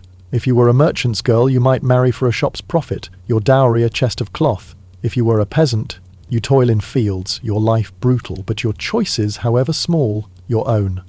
But you're a princess, and your life's a treaty, your blood a currency for peace or war. You rise, your bare feet hitting cold stone, and your ladies in waiting, noblewomen with hawk eyes and honeyed tongues, swarm like flies. They're your jailers, your spies, their loyalty thinner than the veil they pin to your hair. They dress you like a doll, their hands brisk, their chatter a hum of gossip and warning. A linen chemise, soft but heavy, clings to your skin. A kirtle, laced so tight your ribs groan, moulds your body to the court's ideal, slender, graceful, a vessel for a prince's seed. A surcoat of green wool, embroidered with silver stags, weighs like a yoke, each stitch screaming your duty. Your hair, long and fair, is braided into coils, pinned with pearls, a silk veil draped to shield your virtue. If you were a tavern maid, you'd knot your hair with a rag, free to wink at a sailor. But you're a princess, and every curl's a performance, your beauty a weapon you didn't forge. Your face is scrubbed, your skin dusted with flour paste to mimic the moon-pale ideal, because lead's too deadly, though some ladies risk it, their cheeks greying by 25. Your forehead's plucked high, a painful ritual to signal intelligence, leaving your brow raw. If you were a weaver's girl, you'd laugh at such nonsense, your hands busy with wool. But you're royal, and beauty's your currency, your value measured in mirrors and men's eyes. Your day begins with mass in the castle chapel, a stone vault of incense and shadows. You kneel on a velvet cushion, your knees numb, your heart pounding. The priest's Latin drones, but you're not praying, you're watching. The court's a snake pit, and you're its prize. Nobles crowd the pews, their furs rustling, their eyes slicing through you. Will you marry their son, secure their land, or ruin their rival? Your mother, beside you, whispers, "Eyes down, child," her voice a blade, because a bold glance could spark a scandal. If you were a baker's daughter, you'd giggle with friends, sharing secrets over dough. But you're a princess, and secrets are poison, your every move a pawn's gambit. The church looms, its rules tighter than your corset. Your virtue's the kingdom's shield, and any stain, real or rumoured, could mean a tower cell or a convent's walls. If you were a peddler's girl, you'd flirt in a market, your kisses your own. But you're royal, and your lips are locked, your body a vault for a prince you haven't met. The chapel's only the start. Breakfast in the great hall's a theatre of power, trestles sagging under manchet bread, roasted capon and spiced wine. You sit at the high table, your parents like statues, your siblings, if you have them, stiff as their velvet. Minstrels strum, servants bow, but the air crackles with tension. Your father's voice cuts through. We need a strong match, girl. He's not cruel, just cold. His eyes on Aragon or Bavaria, your womb a treaty's ink. Your brothers talk of tourneys and swords, their futures as kings or knights. You're a princess, so you speak nothing, your role to smile and sip, your thoughts a locked chest. If you were a fishmonger's daughter, you'd jest over porridge, free to spill your heart. But you're royal, and every meal's a stage, your manners a script you can't fumble. Courtiers buzz, their whispers like wasps. Is she fair enough for a king? Will she seal the alliance? Your beauty's a dowry, your pale skin a coin, your golden hair a chain. You've endured hours, plucking your hairline, your scalp stinging because a highbrow's the fashion, and a princess must dazzle or die. The hall's a microcosm of the court, a labyrinth of plots and masks. Every noble's a player, every smile a scheme. Your father's counsellors, in sable robes, eye you like a prize mare, calculating your value in land and peace. Your mother's ladies, fluttering like moths, carry tails faster than ravens, their loyalty to her, not you. Foreign envoys, their accents thick, bow low, but their questions probe. Does the princess speak French? Is she devout? Your answers, rehearsed, are a tightrope. Too clever and you're a threat. Too dull and you're a jest. If you were a seamstress, you'd banter with customers, your wit a shield. But you're a princess, and wit's a dagger, your silence, your armour. The court's factions tug at you, your father's allies, your mother's kin, even your homeland's ghosts, whispering of duty. If you were a beggar, you'd dodge a thief's knife, your instincts roar, but here, the knives are words, and your beggar's cunning's no match for a courtier's tongue. Your education's a gilded prison, a grind of piety, poise, and pretense. Mornings are spent in the solar, a sunlit chamber thick with wool and lavender where you stitch tapestries glorifying your father's wars. Your fingers bleed from the needle, your back aches, but your governess, a noblewoman with a voice like frost, barks, "Straighter stitches, or you'll shame the crown!" Each thread's a lesson in patience, your work a silent boast of your virtue. If you were a scribe's daughter, you'd read romances, your mind free to soar. But you're a princess, so you read psalters and saints' lives, your literacy a tool for prayer, not joy. You can write, your quill clumsy, but scribes pen your letters because queens don't stoop to clerking. You sing, your voice honed for courtly airs. And dance, your steps a battle drill because a princess must charm without seduction. You know French, some Latin, to dazzle envoys, but your real lessons silence, speak only when bidden, never too boldly. If you were a merchant's girl, you'd haggle in markets, your tongue sharp. But you're royal, and boldness is treason, your thoughts a cage. Piety's your cornerstone, drilled into you since you could toddle. You pray 5 times daily, your knees bruised from stone floors, your lips moving through Latin you barely grasp.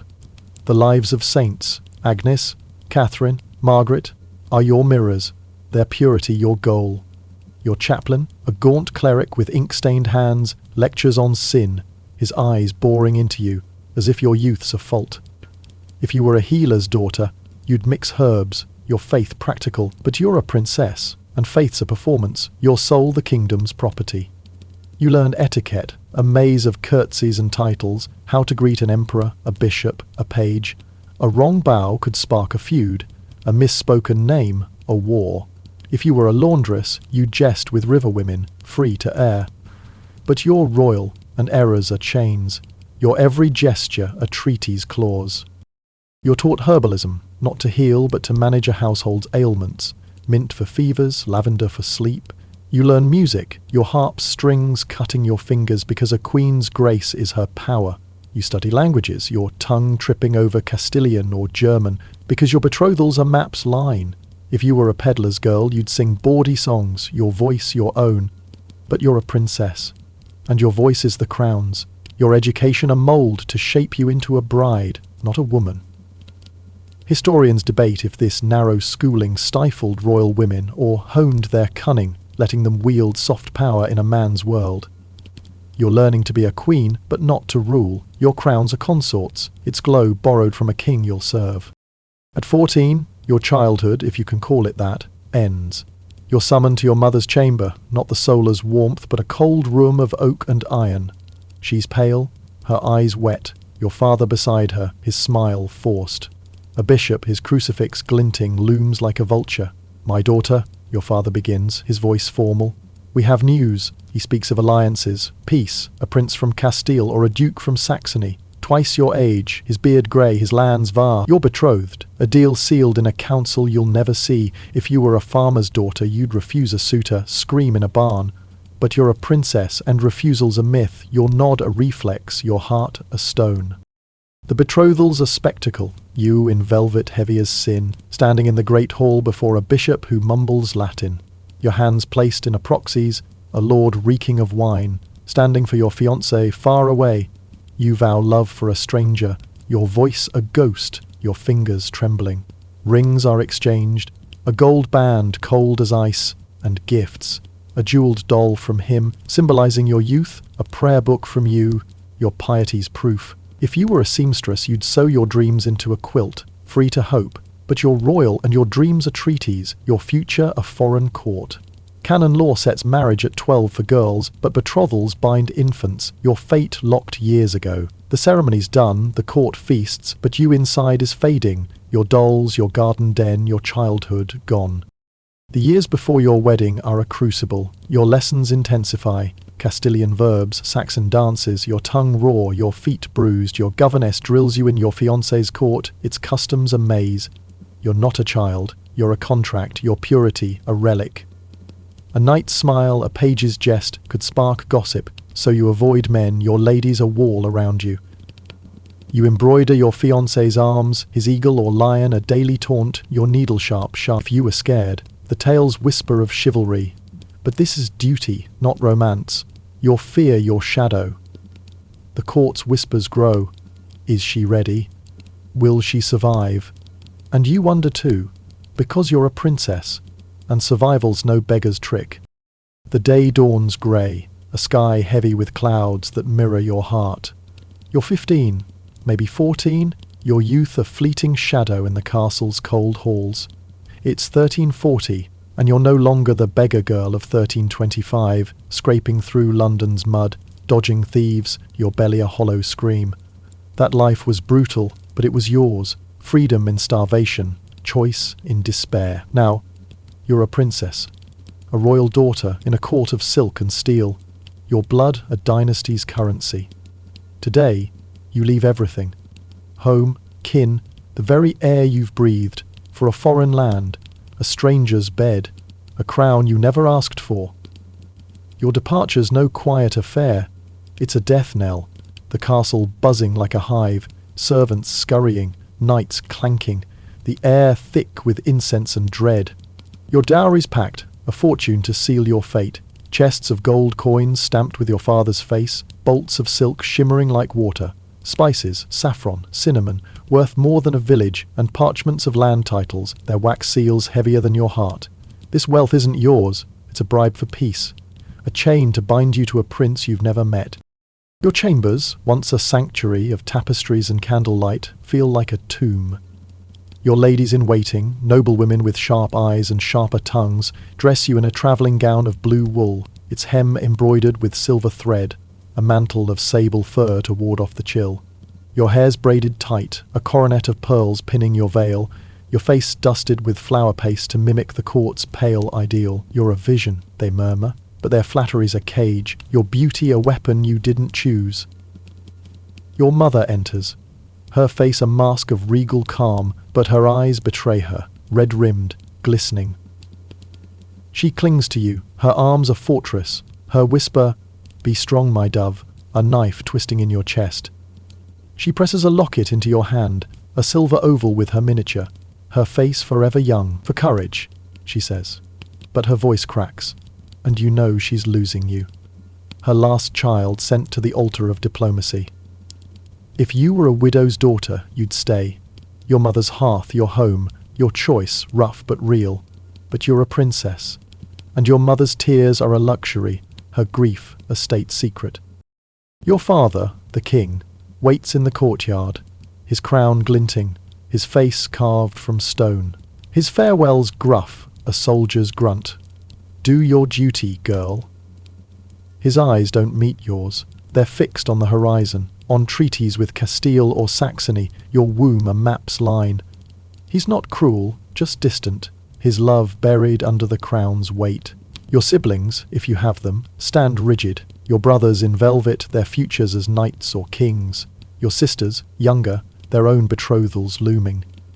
Do they cry? You can't tell. Their faces schooled, their lives a mirror of yours. A sister might squeeze your hand, her fingers cold, but words are forbidden, emotions a crack in the dynasty's armour.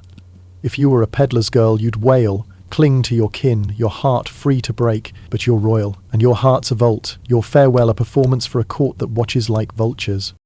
The courtyard's a sea of faces, nobles in furs, servants bowing, a bishop muttering blessings. Your entourage is a small army, 6 ladies in waiting, their loyalty to your mother, not you. A chaplain, his psalter clutched like a shield. 20 knights, their swords sharp, their oaths to your father, and servants, cooks, grooms, maids, hauling baggage on mules. The baggage train stretches like a serpent, trunks of gowns, plate armour for ceremonies, tapestries to warm your new home, a silver altar for your prayers. You're not a girl leaving home, you're a kingdom's embassy, your every step a treaty's clause. Trumpets blare, a banner with your father's arms snaps in the wind, and you're led to your litter, a wooden box draped in crimson cloth, its cushions no match for the road's cruelty. You climb in, your ladies crowding, their perfumes cloying, and the curtains close, shutting out the castle, your childhood, your life. If you were a merchant's daughter, you'd ride a horse, your pack light, your laughter free. But you're a princess, and your journey's a cage, your departure, the first cut of exile. The journey's a beast, a slog of weeks, maybe months, through mud, snow, and terror. The road's no king's highway, it's a rutted scar, churned by hooves and rain, winding through forests dark as nightmares, over mountains that claw the sky. You're in your litter, a swaying prison of wood and cloth, its poles borne by mules, their grunts a rhythm of misery. Every jolt rattles your bones, the cushions thin, the curtains, no shield against rain that soaks your gown or dust that chokes your throat. Your stomach churns, soured by bad bread, hard as stone, flecked with grit and water from streams that taste of earth and worse. If you were a beggar, you'd drink from puddles, your hunger a familiar foe. But you're a princess, and this hunger's new, a gnawing echo of your alley days. But it's duty, not survival, that drives you forward. The cold's a relentless enemy, worse than any bandit. It seeps through your furs, numbs your fingers, freezes your breath into fog. Winter's grip tightens as you cross the Alps or Pyrenees. Their peaks a white death trap, snow burying paths, winds howling like wolves. Your knights curse, their armour frosting, their horses slipping on ice.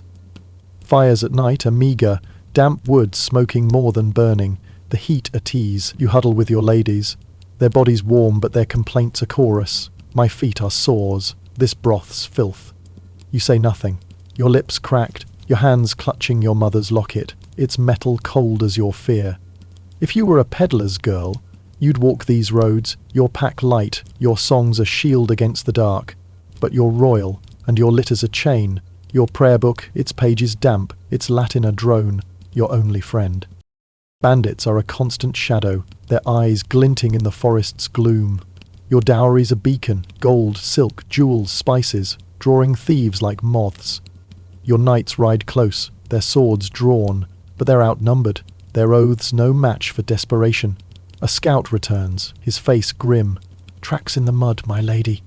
The litter halts, your heart hammering, as archers scan the trees. Once, arrows fly, a knight falls, his blood staining the snow, and you pray, not for salvation, but for speed. The attack's repelled, but the fear lingers. Your ladies whispering of raped noblewomen, their dowries stolen, their honour lost. If you were a minstrel, you'd dodge danger, your wit a blade. but you're a princess, and danger's your shadow, your wealth a curse. Nature's no kinder. A river ford swells, its current a roar, the bridge swept away. Your knights wade, ropes taut as the litter sways, water licking its base, your ladies screaming. A horse lames, its hoof split, slowing the train, and you're stranded in a village of mud huts, its peasants staring, their hunger a mirror of your beggar days.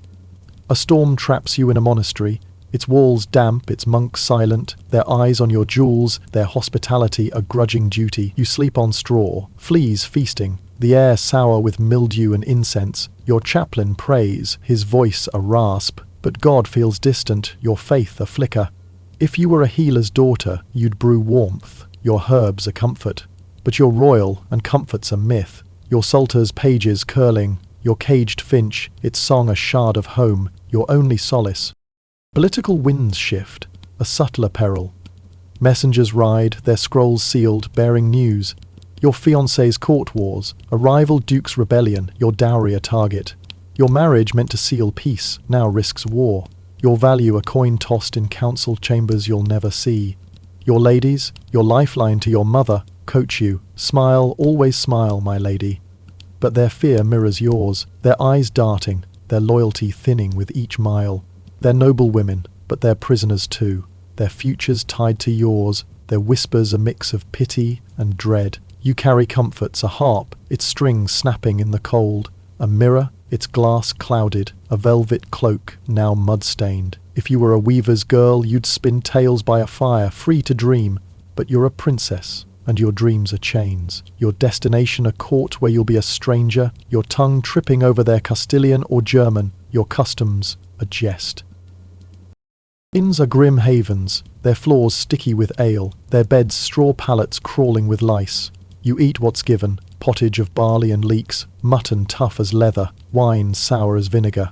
Your ladies crowd the room, their snores a drone, their quarrels over space a petty war. You lie awake, the roof leaking, rats skittering, your body aching, your mind racing. What awaits you? A prince your age, nervous, his hands trembling. Or a duke old enough to be your father, his beard grey, his eyes cold. You've seen his portrait, a miniature stiff as death, his face more mask than man. Your ladies speak of his court, its dances, its feasts, but their voices falter, their tales of splendour laced with fear.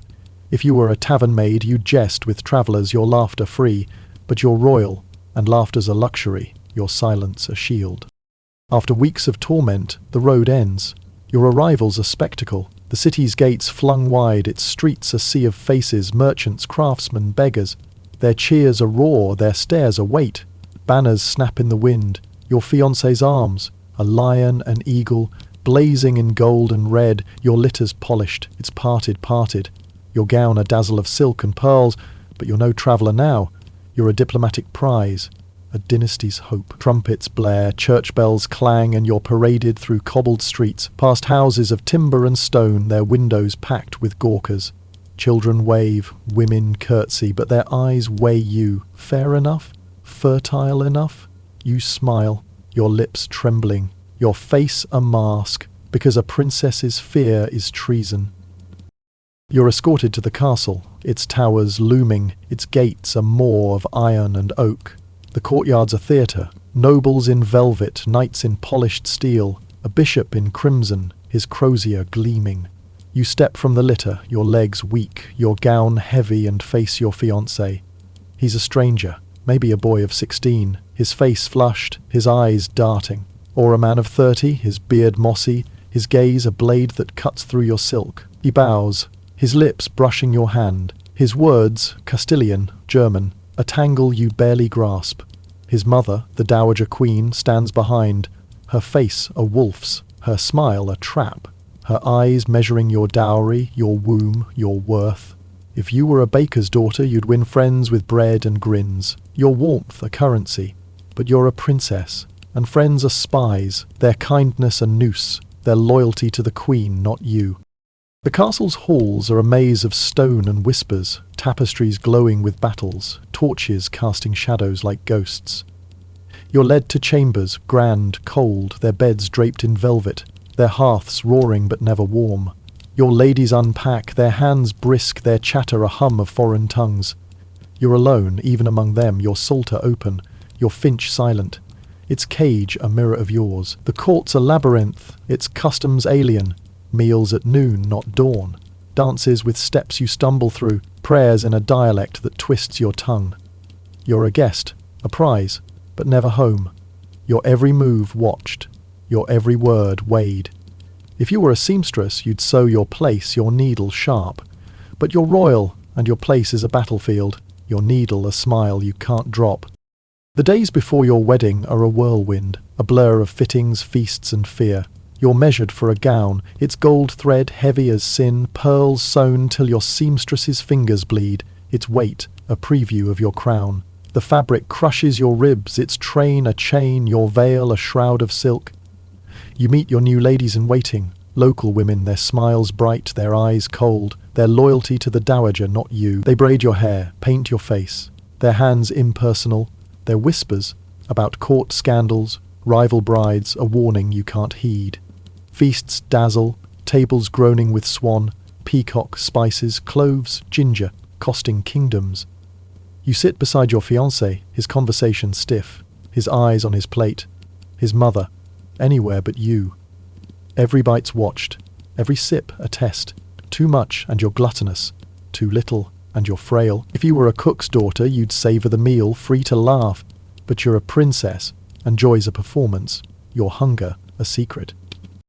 Tourneys are held in your honour, the lists a riot of colour. Knights in surcoats, horses caparisoned, lances splintering like your future. The crowd roars, ladies wave favours, but you're the centrepiece. Your smile a duty, your heart a bruise. A knight dedicates his victory to you, his helm blooded, his words flowery, but it's your fiancé's frown you feel, his mother's glare a blade. If you were a tavern girl, you'd cheer the fighters, your voice, but you're royal, and cheers are measured, your applause a diplomatic nod. The court's a stage, and you're its star, but the script's not yours, its line's a trap. The wedding's no romance, but a state affair, the cathedral a sea of velvet and ambition. Its arches soar, its windows blaze with saints, but the air's heavy with incense and dread. You walk alone, your gown a prison, its pearls glinting, your veil a shroud. The aisles endless, nobles packing the pews, their eyes like needles. Your fiancé waits at the altar, his face a mask, his crown a weight. The bishop's Latin binds you, vows you barely understand. Love, obey till death, sealing you to a stranger.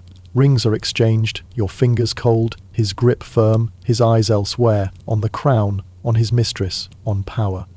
The kiss is perfunctory, his lips dry, the crowds cheer a roar that drowns your heart. If you were a farmer's daughter, you'd marry for love, your vows your own. But you're a princess, and your vows are a treaty, your kiss a seal. The feast's a blur, a marathon of excess. Roasted boar, gilded pies, wine you can't drink, its spices burning your throat. Minstrels sing, jesters tumble, but the court's eyes are on you, weighing your grace, your fertility, your worth. Your fiancé, now husband, speaks little, his hand heavy on yours. His mother's whispers louder than the music. The bedding's a nightmare, a ritual of shame. Lords jest, their voices slurred, as your ladies lead you to the chamber, their hands brisk, their eyes averted. They undress you, your gown falling, your skin prickling, your cheeks aflame. You're left in a shift, the bed's curtains drawn, your husband a duty, his touch a contract, the crowd's laughter echoing outside. If you were a merchant's girl, you'd choose your lover, your knight, your own. But you're royal, and your bed's a battlefield, your body a treaty's ink, your heart a casualty. Your marriage sealed, you're a queen, but the crown's no prize, it's a noose. Your life's a court's obsession, your womb the kingdom's hope. Every month without a child brings whispers. Barren, they hiss, their eyes like knives. Physicians swarm, their hands cold, their remedies grim, herbs bitter as gall, leeches gorging on your blood, prayers to St. Anne, her icon kissed till it shines. You endure potions of fennel and rue, their taste a poison, their promise a lie. If you conceive, the danger's worse, childbirth's a death sentence, the birthing chamber a tomb. Labour's a hell of pain, no relief but midwives, their hands stained, their chants drowned by your screams. Relics, saints' bones, a virgin's veil, are pressed to your belly, their power a prayer. Infection, hemorrhage, breech births, your life's a coin toss, your baby's too, survival a miracle. If you were a peasant woman, you'd birth in a hut, your kin at your side, your pain private. But you're royal, and your pain's a spectacle, your survival a dynasty's triumph, your child a pawn before it breathes. Your beauty's a daily grind, a weapon you can't sheathe. You whiten your face with flour, avoiding lead's slow death, your skin raw from scrubbing. Your forehead's plucked, your brows shaped, each hair a sting, because a highbrow's the fashion, your face a canvas for the court's gaze. Gowns crush your ribs, their laces bruising, their embroidery a map of your duty. Headdresses teeter, horns, rolls, nets, their weight a headache, their pins pricking your scalp. You smile, always smile, because a frown's treason, your joy a lie. Hygiene's a farce, baths a monthly, water hauled by servants, its warmth fleeting. Chamber pots reek, their contents a noblewoman's shame, emptied by maids who gossip. Lice love your silk, their bite's a secret under your veil. Perfume, rose, musk, masking your fear. If you were a laundress, you'd splash in a river, clean and but you're a queen, and your filth's royal. Your scent a mask, your body a battlefield of duty and decay. Illness stalks you, a shadow sharper than any sword. A fever sparks from a cut, its heat a fire no herb can douse. A flux grips you, bad water or spoiled meat, your body purging, your strength ebbing. Toothaches throb, no cure but a barber's pliers, the yank a scream, the gap a badge. Physicians bleed you, their lancets sharp, leeches fattening on your blood, their cures as deadly as the disease. They offer mummy powder, ground pharaohs, a grim jest. For your cough, its dust a choke in your throat. Surgery's a last resort, a knife's edge, infection's blade sharper than steel. If you were a healer's daughter, you'd brew chamomile, save a life with your hands. But you're a queen, and your health's a prayer, your body a fragile crown, your survival a dynasty's bet. Fidelity's your chain, your virtue the kingdom's shield. A whispered flirtation, a knight's glance, a poet's verse, could mean death, beheading, burning, your name a curse.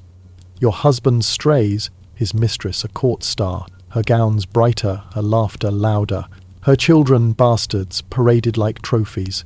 You smile through it, your heart a bruise, because a queen's jealousy is weakness, her pain a state secret. If you were a merchant's wife, you'd curse his affairs, throw a pot, reclaim your heart. But you're royal, and your heart's a fortress, your silence a shield. Your husband's betrayal a wound you hide.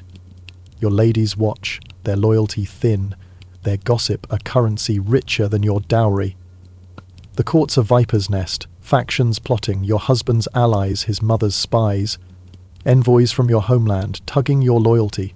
If you were a weaver, you'd spin trust with friends, your bonds real.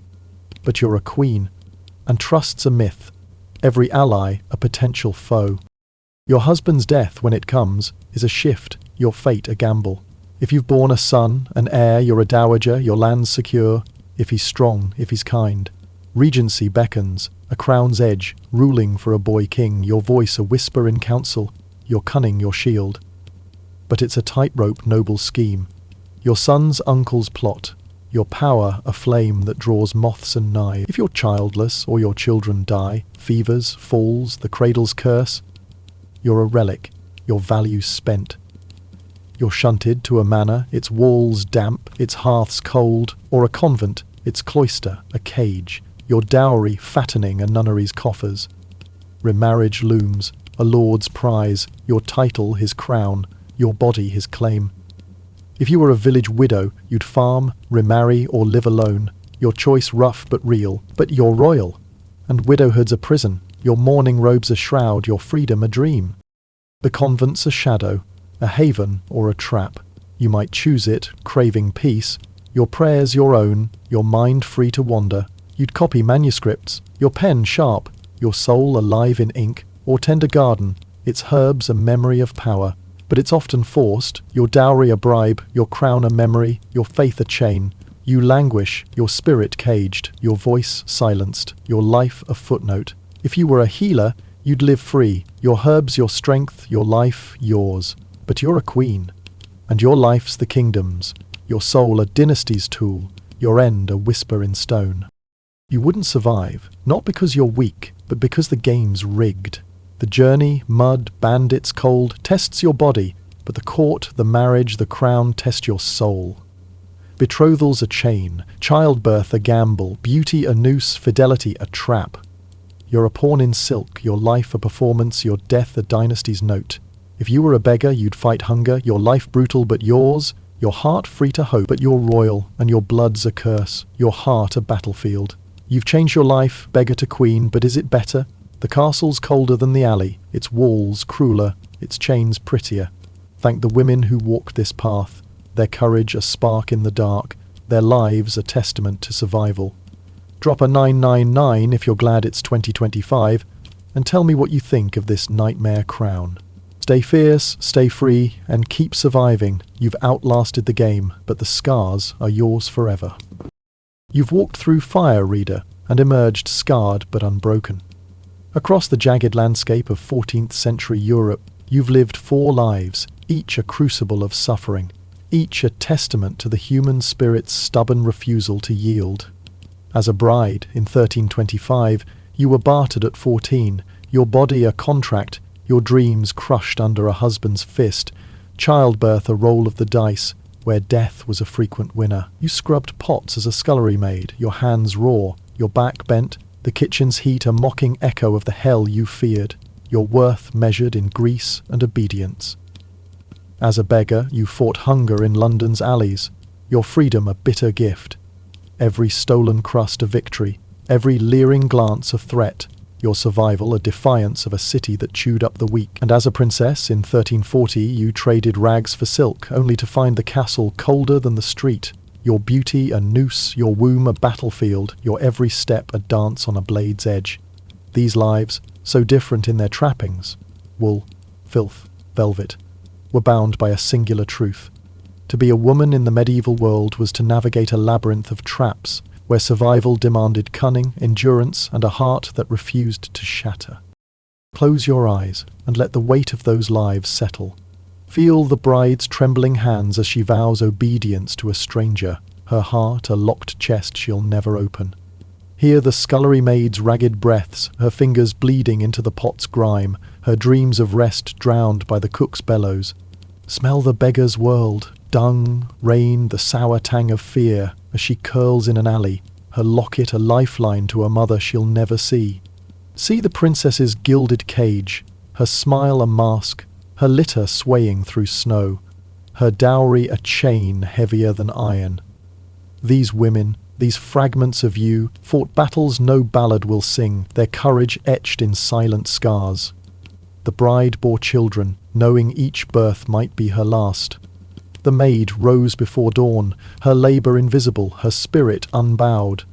The beggar stole, ran, survived, her hunger a fire that burned but never consumed. The princess navigated a court of vipers, her silence a shield, her heart a fortress against a world that saw her as a pawn. Each life was a war, and you, reader, fought them all. Your soul a thread weaving through their pain, their triumphs, their relentless will to endure. Now, open your eyes to 2025 and breathe. You're not in a manor's stifling bed, nor a kitchen's inferno, nor an alley's mud, nor a castle's stone heart. You're here, in a world where your voice can soar. Your choices are yours, and your worth isn't tied to a loom, a pot, a crown, or a womb. The medieval world was a crucible, its rules carved in steel and scripture, its women, high or low, bound by chains seen and unseen. As a bride, you had no say in your body's fate, your marriage a deal struck by men. As a maid, your labour was endless, your rest a stolen dream, your life a footnote in a lord's feast. As a beggar, you were free but hunted, your survival a daily theft from death's grasp.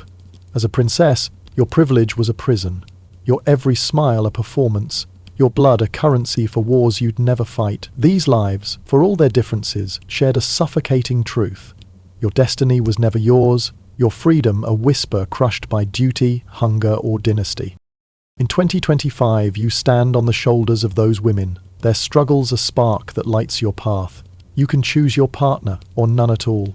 Your love, a garden you tend, not a contract sealed in ink. You can work, create, dream, your labor valued, your rest a right, not a theft. You can walk streets safer than alleys, your hunger sated by choice, not chance. Your body yours to guard or share. You can speak, vote, lead. Your voice a blade that cuts through silence. Your power a crown you forge yourself.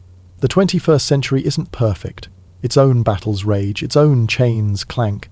But it's a world where you can fight for your place, where your heart can sing without fear of a convent's walls or a court's whispers. The bride, the maid, the beggar, the princess, they fought for survival in a world that offered none. You fight for a life that's yours, in a world that, for all its flaws, bends toward freedom. So tonight, as you sit in your safe bed, your phone glowing, your world humming with possibility, thank those women. Thank the bride who endured, her children a legacy of grit. Thank the maid who toiled, her hands a map of sacrifice. Thank the beggar who ran, her cunning a flame in the dark. Thank the princess who smiled, her heart a fortress against a kingdom's schemes. They're not just stories, they're your roots, their courage a pulse in your veins. You're lucky, reader, to live in 2025, where you can choose, dream, defy, where your life's a canvas, not a cage. Drop a 999 in the comments if you feel this gratitude, if you're glad to be here, now, free from the medieval world's merciless grip. Share your thoughts. What struck you? What lingers? Stay fierce, stay free, and keep surviving. Because you've walked through history's fire, and you're still here, shining brighter than any crown.